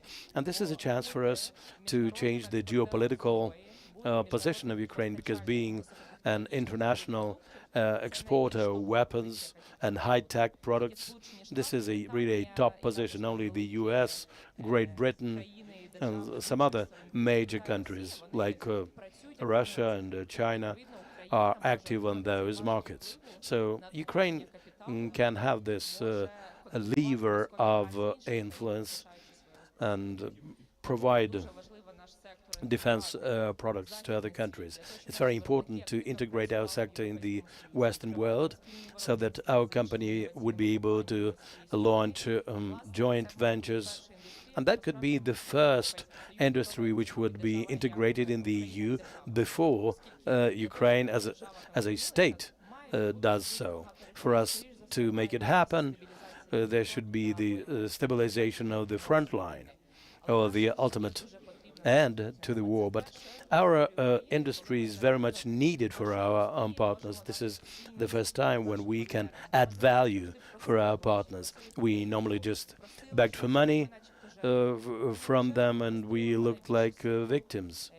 But we're not a victim. We are rebuffing one of the major military forces in the world, and we defend world values from them. So we need to use this window of opportunities and to take our industry to to the UK, Great Britain, the United States. For that, we should lift all the limitations imposed on our industry. Therefore, there should be cleansing of our society of all the problems which have been around for many decades, including the problem of corruption. My next question is to Artem Sitnik. First of all, Artem, I congratulate you on the success of the constitutional reform. and institutional reform. What we see now should be perceived as Ukraine's strong point rather than a weakness. While at the Kyiv Security Forum, it would be natural to bring up the following question. There's one nuance about this system. Will our system of public administration survive this fight against corruption? You mean the state bodies of power? Well, most state bodies of power have lost their agency over the last few years. And this is a huge problem when we hear that 5 managers run the country instead of the institutions that were designed to do so. When I became the director of NABU, I could not imagine that in a number of years we would go through attacks against anti-corruption bodies. And these attacks even became more cynical, because normally they were trying to make believe that this is lawful. But now we see that sometimes they brazenly do this to put pressure on anti-corruption bodies. Recently, I spoke at one conference, and they discussed the issue of an attack on the NABU and anti-corruption prosecutor's office. I said that the survival of the country depends on the outcome of this process.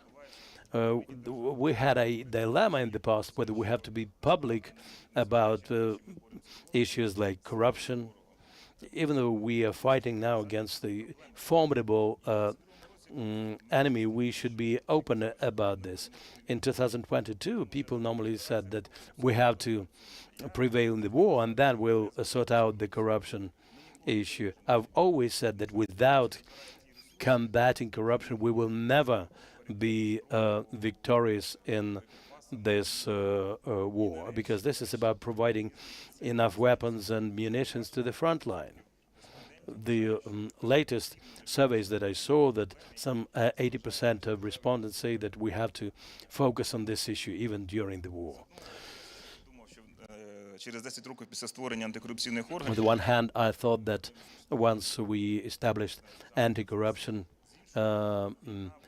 bodies, we would be public about that, but the war somehow led to the fold-up of some democratic processes. And we saw that there was a lot of debate whether we have to postpone the reform until the end of the war. When we formed NABU, it was a kind of a young body with young people. The average age of workers in NABU was 25 years. I once had a debate with one of my deputies who came from Georgia, and he said that we should hire students. I was against it because I thought that these people should have a certain life experience if they want to take ministerial posts, because it's very important not just to put corrupt people behind the bars, but it's equally important to do it purely within the framework of the law. Otherwise, it'll be no different from the repressions which we are witnessing now against certain NABU personnel. And people who came to this body in 2015 are still there, and they impart their experience to their younger colleagues. I agree with Katerina. When you go abroad, their procedures are more stable because they want to protect their system, which is already shaped, whereas in our country the system is not yet finally shaped, and we have social lifts which can bring the young people up to the positions where they can fulfill themselves and build a new system which we then would be defending from red tape and excessive bureaucracy. Well, Timothy Brick today said that we should make an individual choice whether to stay or not to stay in Ukraine, to find a place for yourself in Ukraine. Katerina Mikhalko is a success story in this model, an example of professional understanding of this sector. The cleansing of this sphere is what Artem Sitnik did as the first head of NABU, and this body was established when, after the Revolution of Dignity, the government of Ukraine implemented the main concept of the reform of justice. And now we come to the external factor. Marina Gritsenko represents the Institute of Snake Island here. And we know a lot about the Snake Island, where our soldiers told the Russians what they're supposed to do. But the Snake Island in translation also means, another name of it is Achilles Island. And this organization maintains that they know how to work with the outside world, including with the Americans. We are trying to find out, and I think that the results will speak for us. The aim of the organization is to build another entry to Ukraine, which would be systemic. Organization emerged a year ago. Our major audience are Americans, and I always say that our organization was inspired by Trump. They say, oh, excellent, because the major audience are Republicans. I myself lived 5 years in the US, then I came back to Ukraine because I see my values here. When Trump came, we realized that we needed to create new channels of communications. And when we started communicating with Republicans and Democrats, we saw two platforms on which organization was set up. We saw that there is a big demand on communication with young people, Ukrainians who are westernized. And the second is a big demand on systemic presentation of military. And the third is the systemic approach. Very often, in the eyes of Americans, we look chaotic. We're a country of quick decisions, and it's clear. It's got to think about strategic narratives and priorities of national security in the context of 15 years if you have a war in your country. But for our partners to see us as a partners, they must understand that we have a systemic approach. And why Snake Island? Because it's a middle ground between trading routes coming from Ukraine, and our export routes connect our economy with the world. And we decided to become a connection between our defense forces and our military for them to sound in a systemic way to international arena, and they're supported and esteemed by Americans and Western audience in general. We work with many units, and our organization in half consists of veterans. The team consists in half of veterans, another half are young, well-educated girls who were educated in the West, and we allow young people to come back here and to work properly. We've heard news that the strategy of national security of the US has been changed, and they deleted the mentioning of Russian aggression. The war of Russia against Ukraine is called Ukrainian war. European partners should bear a major part of responsibility for what's going on. Frankly speaking, we see absolutely cynical approach. How will you work systematically with this cynical approach? Russia is much stronger than me in a systematic approach.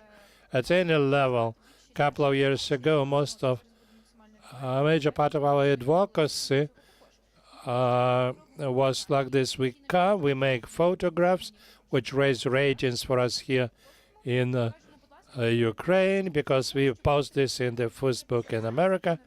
But for us to become partners, we have to Ми подивилися, яким чином основні партнери США поза НАТО, тобто ми подивилися на Тайвань, на Корею, на Саудівську Аравію і на Ізраїль, яким чином вони зав'язали країну на собі так, що не how Israel connected the country in such a way that in spite of many issues, they still have this connection.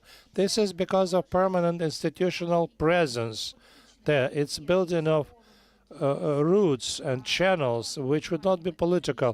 This is a context with military, with defense companies, economic. It's very hard for me to work in the context of every declaration of Trump.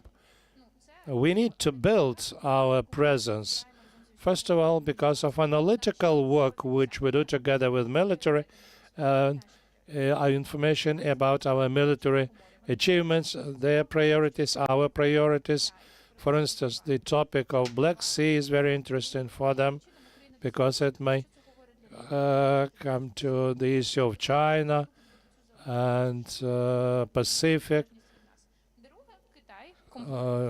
China components. This week there were two activities on the topic of parts.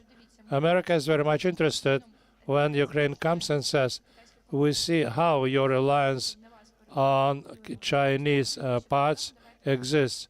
Let's work together on solving this problem. Another very important thing is horizontal cooperation with their military. This year, the Pentagon sent the task to a majority of military units to understand how to realize how to integrate drones in their work. And they ask about it, and we see good opportunity in this because we work with units here. How do they do it in America? For instance, Marine Corps, they have a small element system center where they understand what drones are. They come to us, we teach them, our military teach them something. We get certain assistance from that in response in their що Україна є важливою. Кожна ланка передається в Пентагон наразі. І таким чином, якщо там 9 основних, там, наприклад, підрозділів Сполучених Штатів військових буде писати у всіх своїх дослідженнях спокійно, не політично, щомісяця, щороку, що Україна є важливою. They would, in a systemic way, inform and understand that systematically they receive assistance and information from Ukraine. And then they would have a foundation of champions for us. The Ministry of Foreign Affairs of Ukraine, is it interested in your activities? Yeah, we're in a contact with the Foreign Ministry and with our embassy, but we are a private, non-profit organization. What is important for us? And there is a request in America for other channels of communication from Ukraine, and we are trying to represent army there. Thank you very much. Now I'm getting to the talk with Ksenia Semenova, who is a real star. In 2025, she was included into the list of leaders, strength of women by Ukrainska Pravda, and also included into a list of 100 best people from NV. So your mission now is to make a conclusion on what we have heard today. Technologies and youth. As a president of a very well-known university, Kyiv Aviation University, how do you see this dimension of technological breakthrough with participation of youth, and what problems do you see in preparing young people to participation in this area of life? Thank you. As I said, well-known university, I will have a brief explanation. The role of youth is so high that the state have always realized the role of youth. That's why political universities have always been political instruments. Aviation University, its team community who created Aviation University, emerged in 1919 when the Association of Flyers emerged in Kyiv, and then Odessa entrepreneurs procured license in France, building aircraft in Odessa. In Kyiv, well-known aircraft designers emerged, and in Ukraine, at the same time as in Europe, they started building airplanes, share their ideas and views and visions. Later on, in the Soviet times, the youth and universities became the source of new ideas, including national ideas. That's why Aviation University was changed into service, not into the design in university. And there were people who said that we have to train not engineers, but those who use, the users of planes. So the same companies develop arms, train how to use these arms, service arms. So that's the full cycle. And in the Soviet Union, the idea was not to have the full cycle of anything. That's why there were universities separated between each other. And in Kyiv, they trained only the users, and the designers were brought to Russia. And we are still overcoming those ideas, those points. And when we work with professors who are very competent from scientific point of view, and their scientific school, which they have to share, those but we turned into a defense tech university, and we work with defense companies a lot, and we position ourselves this way. We get a lot of comments in the network, and our team believes, and students also join us, that the only normal role for technical university in the country, which in a situation of full-fledged war, is participation in defense production, development, and we are building a new, nice technical university, because there are no high-level technical universities in Ukraine. This is a bad news which I have. If we look at the laboratories which they have in the average Polish university, it is much better than in the best Ukrainian universities. But if we speak about personnel, political will, motivation to work and to create, nobody could compare with Ukraine. This is because we are objectively in such a situation. Very good.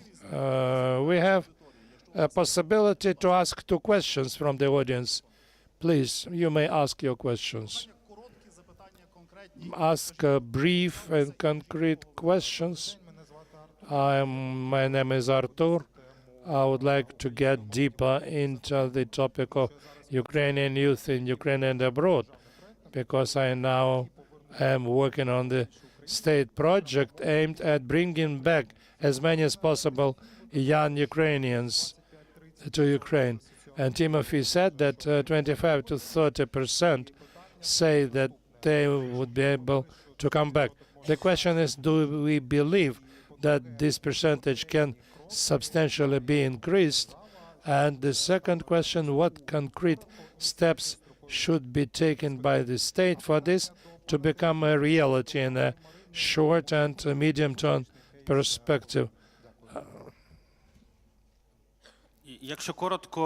Briefly speaking, the whole international experience of migration shows that the longer a person is in a status of migrant or refugee, the less is the possibility or probability that this person will come back.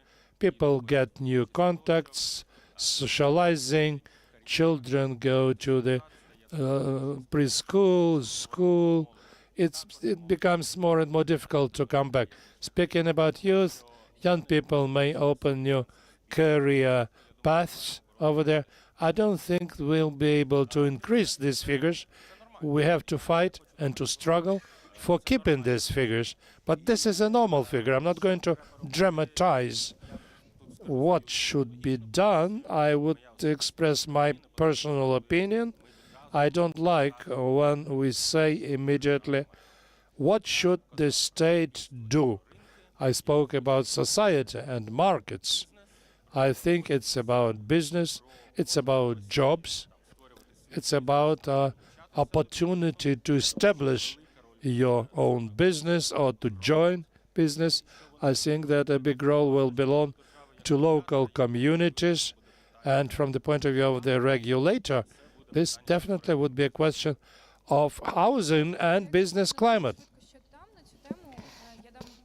If I could add very briefly, I studied in the USA, a very prestigious university, totally with the stipend, and people who studied in the universities of the Ivy League, they would not come back to their countries. And I believe that it is an illusion that you can achieve much more and much faster abroad. Now, I am 24 and I'm the leader of the organization, CEO of the organization. I would have never achieved that in the USA. All of my professors say that I should not get back to the USA because with my skills, I would still be an assistant rather than a CEO. And sometimes I support people who wish to come back. I'm looking for good opportunities for employment here. But when people realize that you can achieve a lot of things, wonderful, very interesting, very high-value things that will bring you good income in Ukraine in the early age, then it is attractive.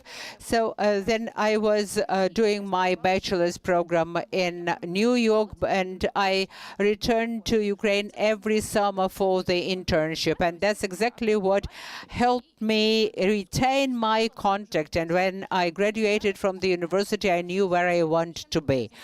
Now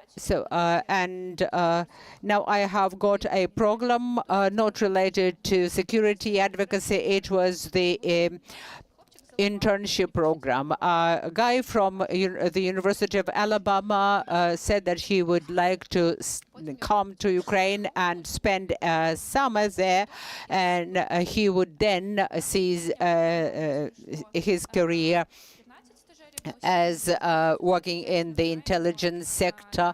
And now we are recruiting a new team for the January internship program. I have 19 people in my team, and then I will more trainees or actually interns than the team. We don't have this capacity, but still I would risk to do that. And 2 people from that team say that they would stay longer in Ukraine. So we have to stimulate this culture, showing people how Ukraine is developing and attract them thus. One more question from the audience. That would be the very last one, okay?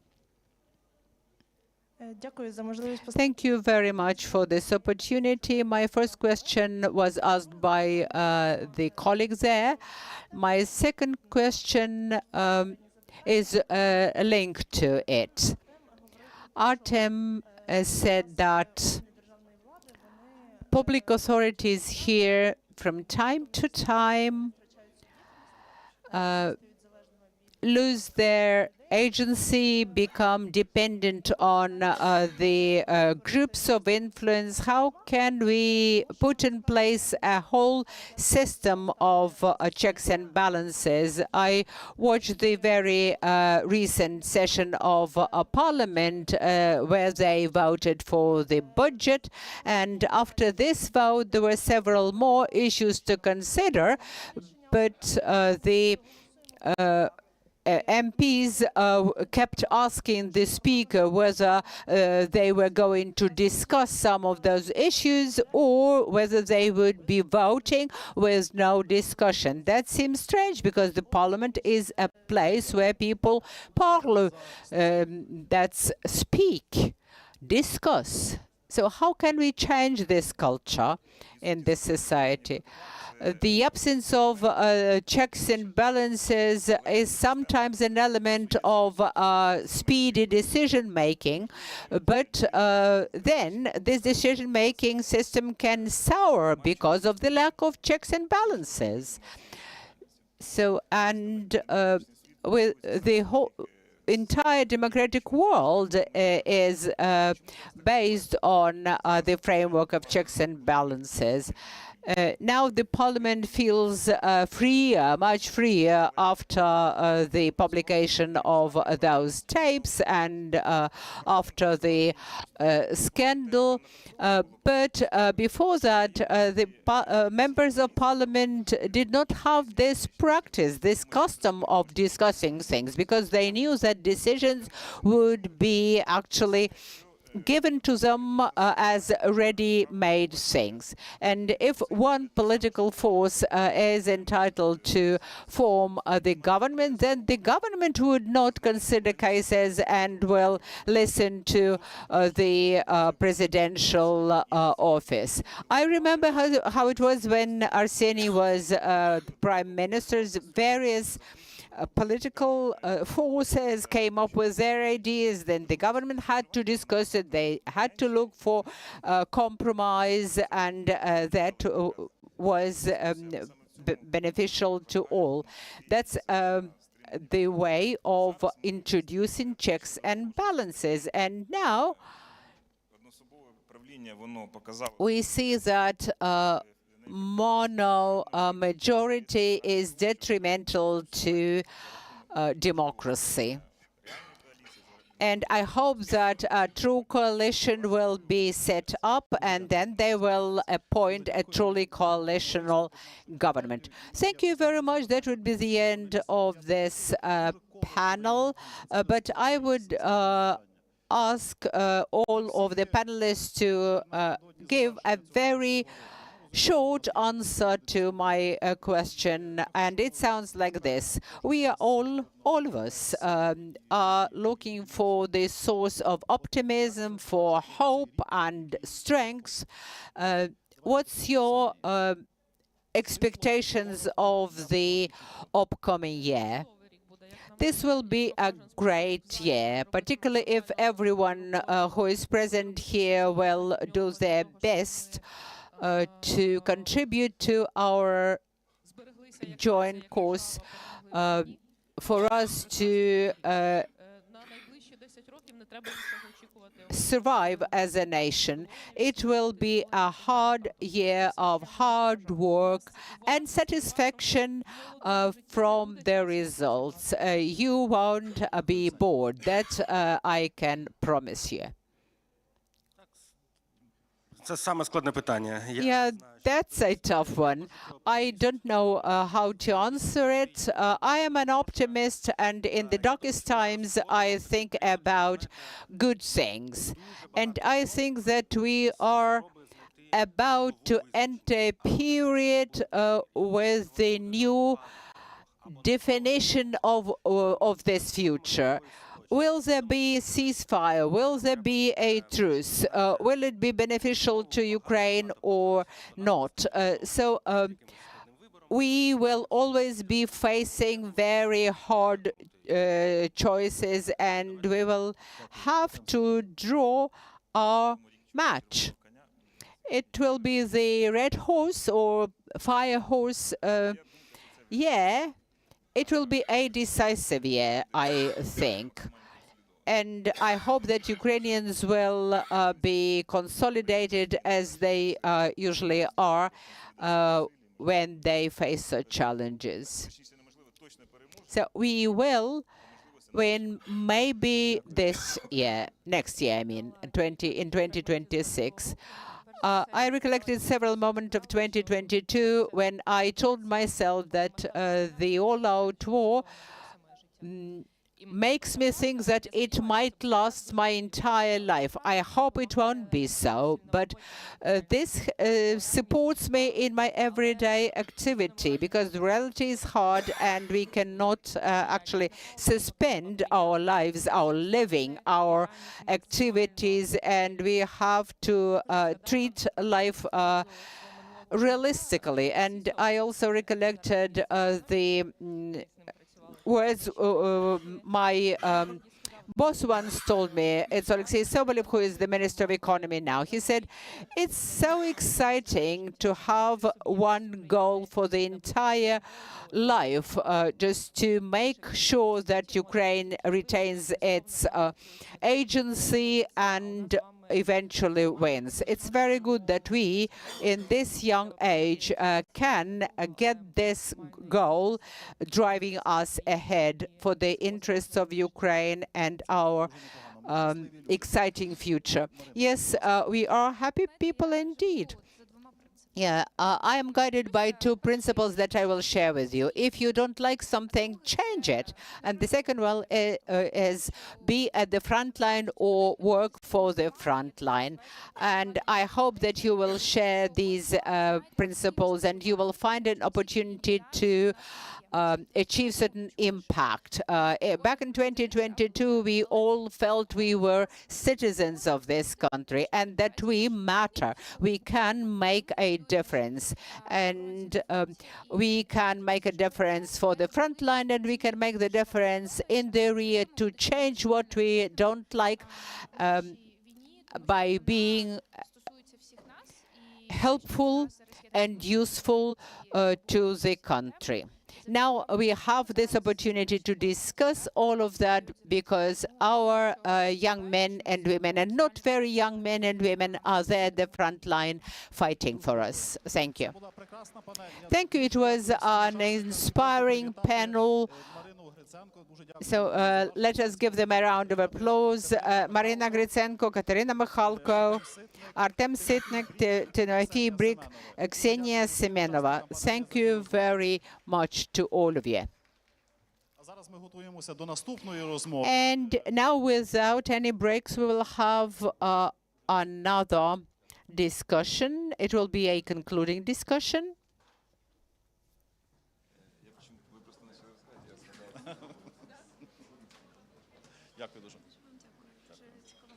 Thank you. So it will be a very special discussion between Arseniy Yatsenyuk and Vitaly Portnikov, and you, young people, will have an opportunity to ask them questions no matter how hard.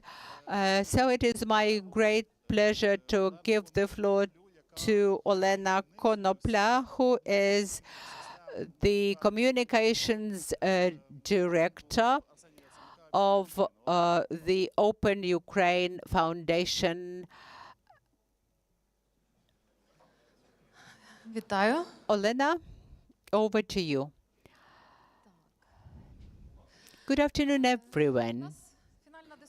So this would be the concluding discussion, and so I am inviting to this stage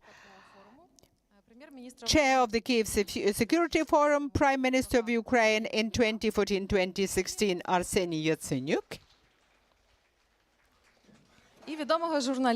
and a very popular journalist, blogger and host, TV host, Vitaly Portnikov. We've got about 30 minutes. 20 minutes would be allocated to the dialogue between our two speakers and 10 minutes for Q&As. So It's the 5th of December, 31 years ago, the Budapest Memorandum was signed, shall I say, an infamous memorandum, as a result of which Ukraine gave up its nuclear weapons for nothing, for no tangible guarantees. How do you assess that memorandum in hindsight, particularly in the context of the so-called peace talks between the USA and Russia? Well, the first conclusion is that signing memorandum without guarantees of security, and we gave up the third largest nuclear potential in the world, and as a result, on the paper, we received the so-called assurances. If you read the original text, there's not a single word guarantee there. And even if there were words like guarantee, they would not have been supported by anything, because the American administration said that they were not going to ratify this memorandum. That was at the closed negotiations. I can only quote President Clinton, who basically apologized to the Ukrainian people for having signed that memorandum. Well, we are glad that they apologized, but the fact remains that signing that memorandum without legal guarantees of security for Ukraine basically laid the road to the occupation of Ukraine at that time. There were a lot of Ukrainians who believed then that Russia would try to invade Ukraine and try to restore the Russian Empire, but the world turned a blind eye to that. And starting from 2014, I had to persuade our allies that in the Crimea, these are not some mysterious green men, but regular Russian army. After that came the Georgian war and the refusal to give Ukraine a map for NATO. If miracle happens, I emphasize miracle, and some actual peace negotiations lead to a peace deal, we should never repeat the mistake like the one which was the signing of the Budapest Memorandum. Mr. Portnikov, we should also understand the state of our society and the state of Western societies in that time. The elections had been held, and the candidate with pro-Russian agenda won and even the cautious attempts of Leonid Kravchuk to move away from Russian. That was the fight between Mr. Kravchuk and Mr. Kuchma. But among them, the Ukrainian citizens opted for Kuchma, who was obviously inclined to coming closer to Russia. Recently, the president of Ukraine said that he would trade security guarantees for NATO. Who wanted NATO at that time? Before 2014, most people in Ukraine did not want Ukraine to be in NATO. Even with the election of Leonid Kravchuk, it was a choice without a choice. And that situation lasted for about 30 years. Next to me sits the then head of the Parliament of Ukraine, who signed the request to NATO to give us membership in NATO, in spite of the considerable resistance from many MPs, like the Party of Regents and so on. So I don't understand what kind of security guarantees we're talking about if Ukrainians themselves kind of wanted to come closer to Russia. And Americans were logical in that.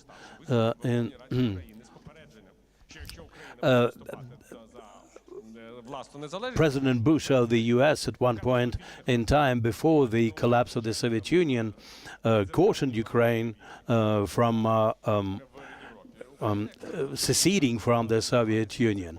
But Ukraine did not heed that suggestion. We announced our independence, but we failed to provide for our security. Americans wanted to interfere somehow because they knew that there could be a conflict, but they didn't want to be responsible for that because they understood the risks which might come after the collapse of the Soviet Union. I want to add something to that. The historic paradox is that President Kuchma in 2003 adopted the law on the national security of Ukraine, which includes the Ukraine's future membership in NATO. Then President Kuchma comes back from Brazil and goes to Tuzla because at that time Putin had already started this testing operation of capturing Tuzla. So basically the Budapest Memorandum became a foundation for the two superpowers in the world. That was a joint policy, the US and Russia, to make sure that the NPT treaty is not violated. But now the situation is such that a lot of countries who want to get nuclear weapons got a very serious argument in favor of nuclear weapons. They say, well, you want us to join NPT, but Ukraine is without nuclear weapons and it lost 20% of its territory. It was attacked by a nuclear power, so this is a huge historic lesson, but we are paying for this painful lesson. We watch the negotiations about peace on a daily basis. Mr. Yatsenyuk, who and how in the main actors should do for Ukraine to get an acceptable peace plan? Well, but first I would like to take two questions which came before from the audience. The first one, what the state should do in order for people who have left to come back. I will tell you this, if there are no conditions for a realistic and secure peace, we can speak about anything, universities, economy, institutes, but without security guarantees, people will not come back, and even those who stay will probably decide to leave. This is a key issue. If we speak about the so-called peace talks, I don't think that there are any peace talks in place. For me, this is a kind of a smoke screen. They just go through the motions. This is imitation. Everyone is involved. Russia is playing this game, and all the others either make believe that they enjoy it or they take part in this game. And within this game, we have not approached a realistic peace, not a single millimeter, because what is going on in assistance to Ukraine is related to real peace. What is happening in geopolitics, I mean, additional sanctions, tightening the screws on China and India, that would be about real peace. But in reality, nothing of the above is happening. Instead, there's some kind of spoof negotiations just for Putin to buy time. Mr. Portnikov, I totally agree with this for one reason. There's a lack of understanding. What is peace about if the war is going on? This is primarily about ceasefire. And President Trump from January this year up to the Alaska meeting was trying to persuade Putin to ceasefire. After Alaska, something happened in the mind of Putin, and he started saying that there should be a peace deal first, and part of the peace deal should be about ceasefire. Not a single war in the world ended that way, except for those where certain countries capitulated. So until and unless we have ceasefire in place, all this will be just meaningless back and forth. The US president wants to keep his reputation. That's why everyone is making believe that peace talks are in place. I don't know where this bubble will burst. This is only a matter of time. The final question from me and then from the audience. We have a political crisis in Ukraine. Mr. Yatsenyuk, what do you think should be done by the state, by each and every one of us, to keep unity? It's a billion-dollar. This is a billion-dollar question, as Americans say. To keep unity, you have to keep it. We have to back up the legitimacy of the institution of presidency. You all read different views about that, about what kind of changes can happen in the Ukrainian system of government. I believe that if the system of presidency in Ukraine will be upended, since the president is commander-in-chief, this will just lead to a repeat of history for Ukrainians. We've been through that. The main thing we have to ensure is the president understands his responsibility vis-a-vis the country. And here we cannot make any mistakes. And the same about the president. He has no right to make a mistake. And in here we have the only difference in our views with Mr.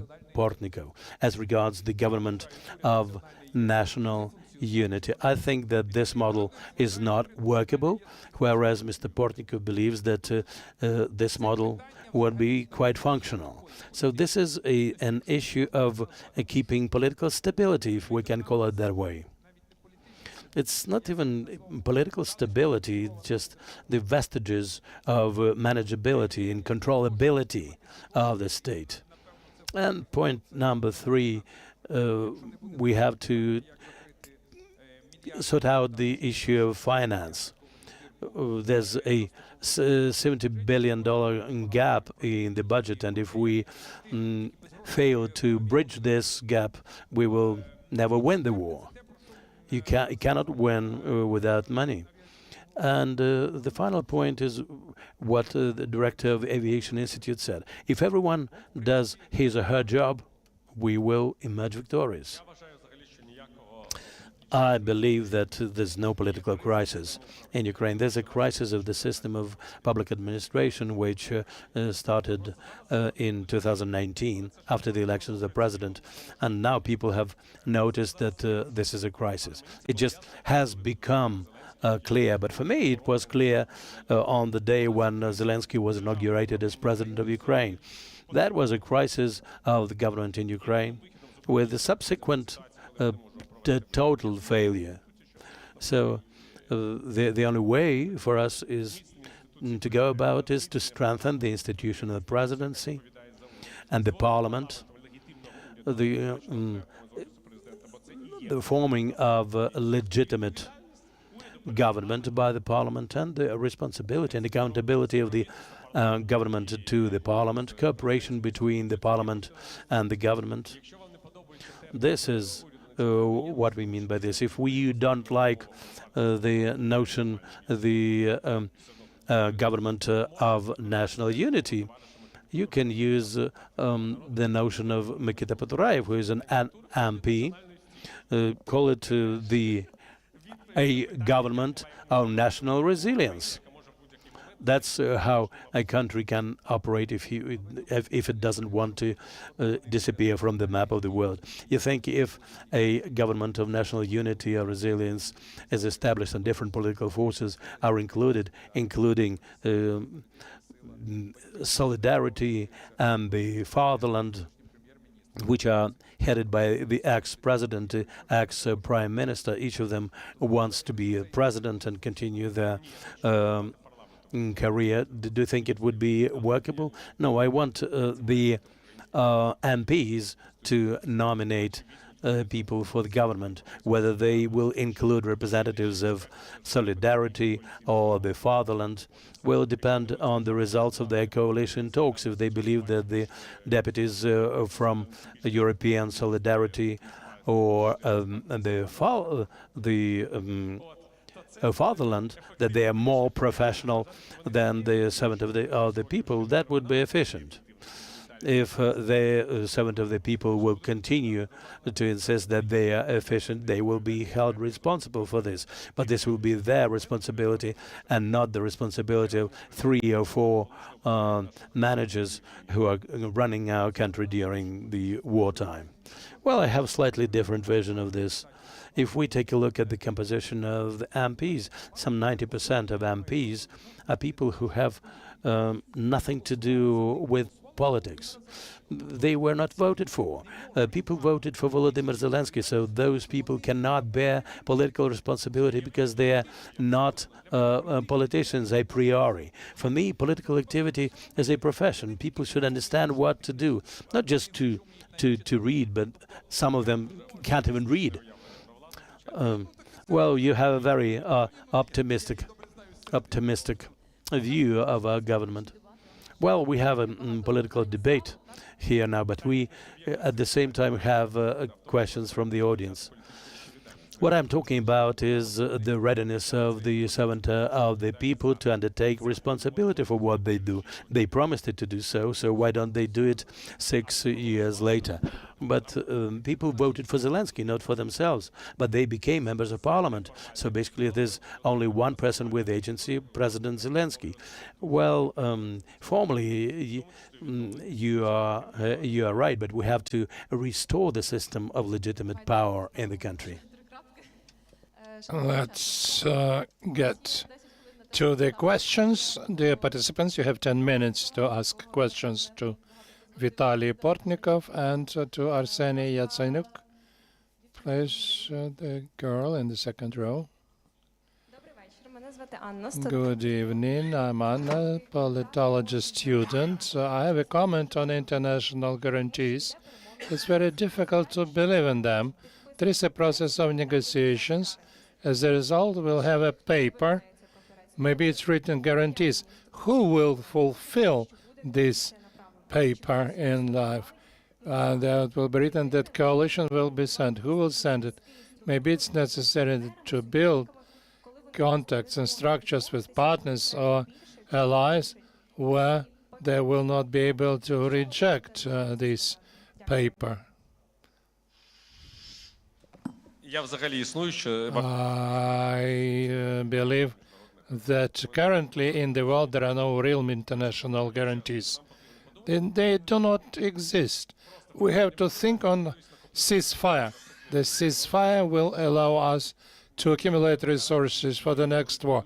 International guarantees were functional when the United States promised to defend Europe at any conditions. They do not do this now. They now declare that they are not going to defend Europe and even reduce their presence in NATO mechanisms if Europe do not increase its defense ability. There are no guarantees that Americans will defend Europeans, Latvia, Lithuania, Poland from Russia. What guarantees are you speaking about? There are no international guarantees in the world. The international guarantees were related to the fact that one big nuclear скажімо так, відповідальності, кордони її союзників. Це закінчилося. Більше ніяких гарантій немає. А існують дві ядерні надпотуги. Ну і друга з половиною – це Китайська Народна Республіка. Все. Або нам вдається для цих країн зробити якісь неможливі для них втрати в разі нападу на нас, або вони нас завойовують. This could be either we may incur big losses to those countries who are aggressive, or they will win. The guarantees may be effective only in one case when they are supported by specific things. For me, security guarantees is not that the Congress would ratify it in case of attack against Ukraine, the United States would defend Ukraine. Whether they will do it, it's a big question mark. The international security guarantee is the first 10-year as a minimum, clear financial agreement with the obligation of our country's guarantors to finance Ukrainian army. The second, supply very clear amounts of weapons. The third, placement on the territory of Ukraine missile defense and missiles such as Tomahawk. When our EU allies give us long-distance weapons, it's just real guarantee. The fourth, training centers on the territory of Ukraine, and the fifth would be the military bases of the countries which are guarantors on the territory of Ukraine. You may give an example of Israel, for instance. Between the United States and Israel, there is no ratified by the Congress agreement on providing guarantees or providing military assistance. They have memorandum of understanding, which was signed 10 years ago, not ratified by the Congress, but the United States provides $3 billion annually for the security of Israel. Therefore, guarantees without clear deliverables, things which are in Ukraine, armaments, money, missiles, missile defense, intelligence, there's nothing.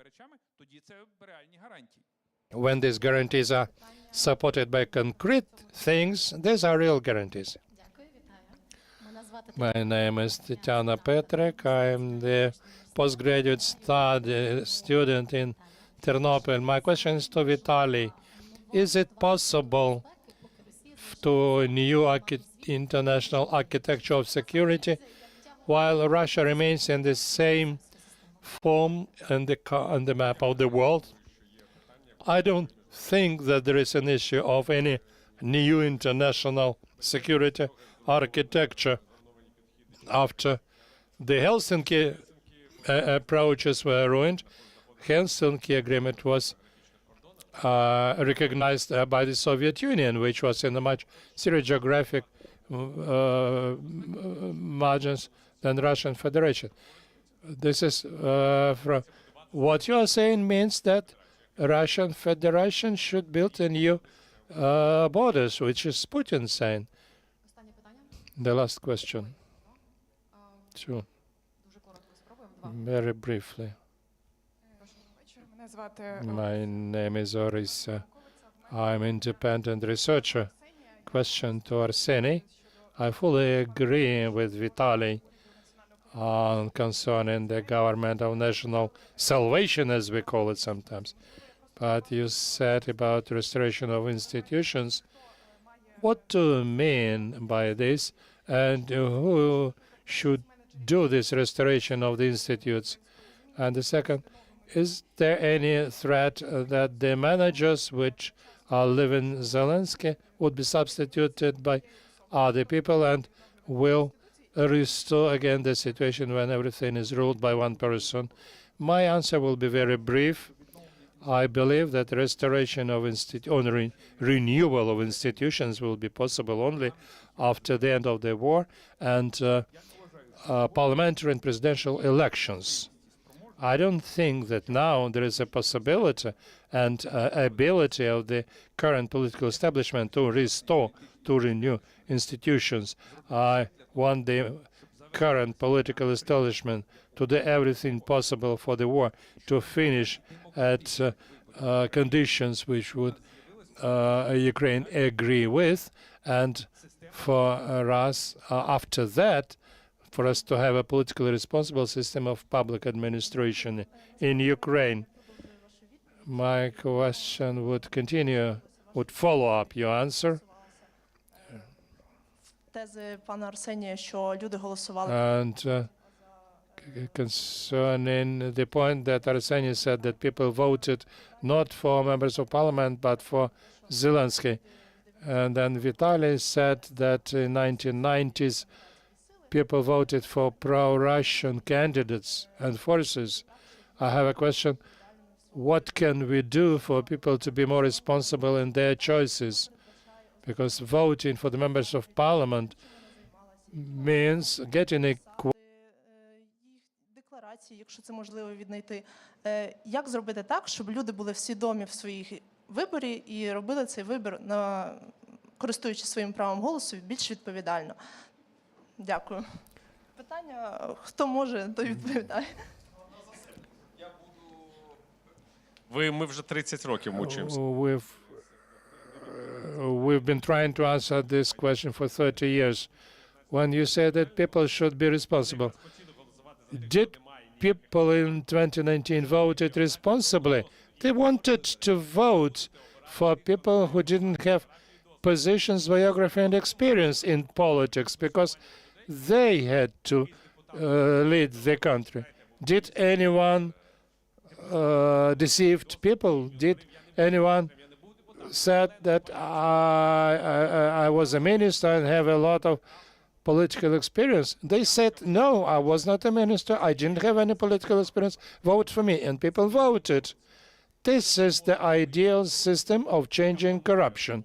If we cannot exterminate corruption among the members of parliament and ministries, we need to create a system which would change members of parliament. They will change after they get corrupt. The new ones again will become corrupt. So it will be like moving on the circle.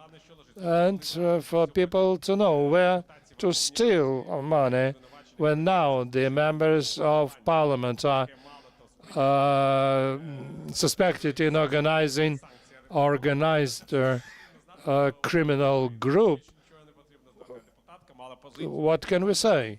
It's enough for us to know about current system of public administration, and the member of parliament was organizer of the criminal group. Who would think about it? Everyone could think about it, but didn't think at all. So we are living in the world of new information technologies. People would not be interested in this, and we have to break through to reality in the darkness of these new conditions. In addition, The Guardian published an article on how artificial intelligence could influence political processes. I think that many of you make use of AI. I'm against it because it doesn't agree with me, doesn't want to listen to me. Not to say that it has been making lots of incredible mistakes concerning historic facts or developments, but it started impacting the political conscience of people. Speaking about what Vitaly said, I would say first is critical thinking. If a person doesn't have critical thinking, this person would believe into miracles, and this will end very badly, because when person sees a reality, this comes to bad results. But for having critical thinking, you should have proper level of education, and to have proper level of education, you should get values. Values you get from your parents and from the society. For this, you have free media. Mass media say, stop, this is not round, this is a square, this is not black, this is white. It's very complicated answer, but only this way democracy is being built. I will tell you from my political experience. I came to the podium in the parliament and said, my government is the government of kamikaze. I said, I will raise taxes, I will raise tariffs, I wouldn't raise pensions because I don't have money for this. And for you to know that in 2014 I won the election, it's a historical fact, but not for a long time. But it appeared that even without populist agenda, you could win an election. Another thing, that after you won the election, you should maintain the level of support in order to implement what you wanted. And here we had difficulties, and difficulties were connected to a situation that democracy needs instruments of protection. There are not that many instruments of protection, beginning with independent media and political competition. The last question. Thank you. My name is Eduard. I would like to ask you a question concerning the previous session. In the section, we were told that we lack strategic approach in Ukraine in order to formulate certain policies in the context of rebuilding of Ukraine in a strategic sense after the end of the hostilities. What would be your ideas and principles or concepts on which the rebuilding should take place, or building of new economy, institutions, and so on. Your vision would be very interesting to hear. Frankly speaking, I would wait till the end of the war. I don't know what territory we would have. I don't know how many people we would have on these territories. I don't know which guarantees of security we would have, and on the dependent investment climate. I don't know whether Ukraine join European Union. It's a task with many unknown elements. Otherwise, there's no sense to forecast anything. I can only agree with this. In 2022, they started forming a recovery conference. I had a discussion with wonderful people who said that it's a main issue now. I said, are you saying we have to stop to finish war, and then we would think about how to recover Ukraine? You substitute notions. Instead of calculating how many billions we need to win the war, you start to think what we need when we finish the war. We haven't yet finished this war. Continuing the tradition, I would like you to say a couple of words. This is the end of the year. St. Nicholas Day is approaching. What will be the next year? I don't know. Not easy. Thank you very much for this discussion. A round of applause. Передаю мікрофон. I'm giving the floor to my colleague Taras Berezovets. So ahead of us, we have some surprises. Vitaly, I don't know what it was, but I think that at the end we saw a clone of yours. I hope it wasn't AI. So we are nearing the completion of today's event, and I would like to мінометника підрозділу «Мінотавр» 68-ї єгерської бригади Павла Вишибабу під ваші оплески. Хтось забрав наше крісло. Ну, сідайте. Minotaur unit of the 68th Jaeger Brigade, writer and musician. Good afternoon. Frankly speaking, I've come to recite a poem for you. I decided to opt for one poem, and since we are discussing the new generation, the future, and coding our future, so I decided to write an anti-utopia, dystopia of sorts. Robots and archaeologists have carved out something which is really valuable. That's the former empires of Aztecs and Incas. And there are more radios than smartphones. They had books and works of art together with their munitions, and they woke up to defend themselves. I don't know whether they slept at all. Instead of the passport, they had the tokens hanging from their necks, and they had sleeve patches, and the hospitals were scattered along the river banks, and newborn babies were given to their mothers wrapped in pixel because there was no other cloth, and only military shops were operating. Nobody knows why that happened. Nobody knows how long they had paid so much for their country and their freedom. Their poet was writing the poems by hand, and then they would carve the same lines on the walls. Oh my God, what have they done to us? What have they done to us? What have they done to us? Thank you. І на завершення поставимо ефектну. And the very end will be very effective. Servicemen of the unmanned system forces, Moisei Bondarenko, will perform a song that has become the musical ambassador of Ukraine. I first heard it in the movie Home Alone. It was performed in English as the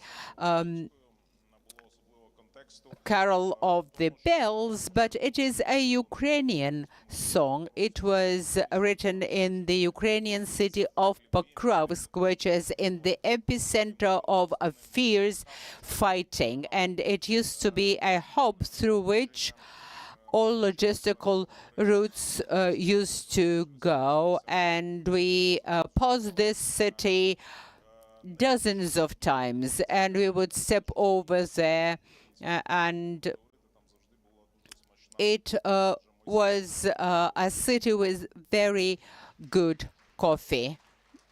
Moisei, over to you.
Дякую всім учасникам сьогоднішньої конференції. Дякую всім нашим гостям, нашим спікерам, але найбільше дякую нашим сьогоднішнім організаторам. Thank you very much to all of the speakers, to all of the participants, to the organizers of this forum.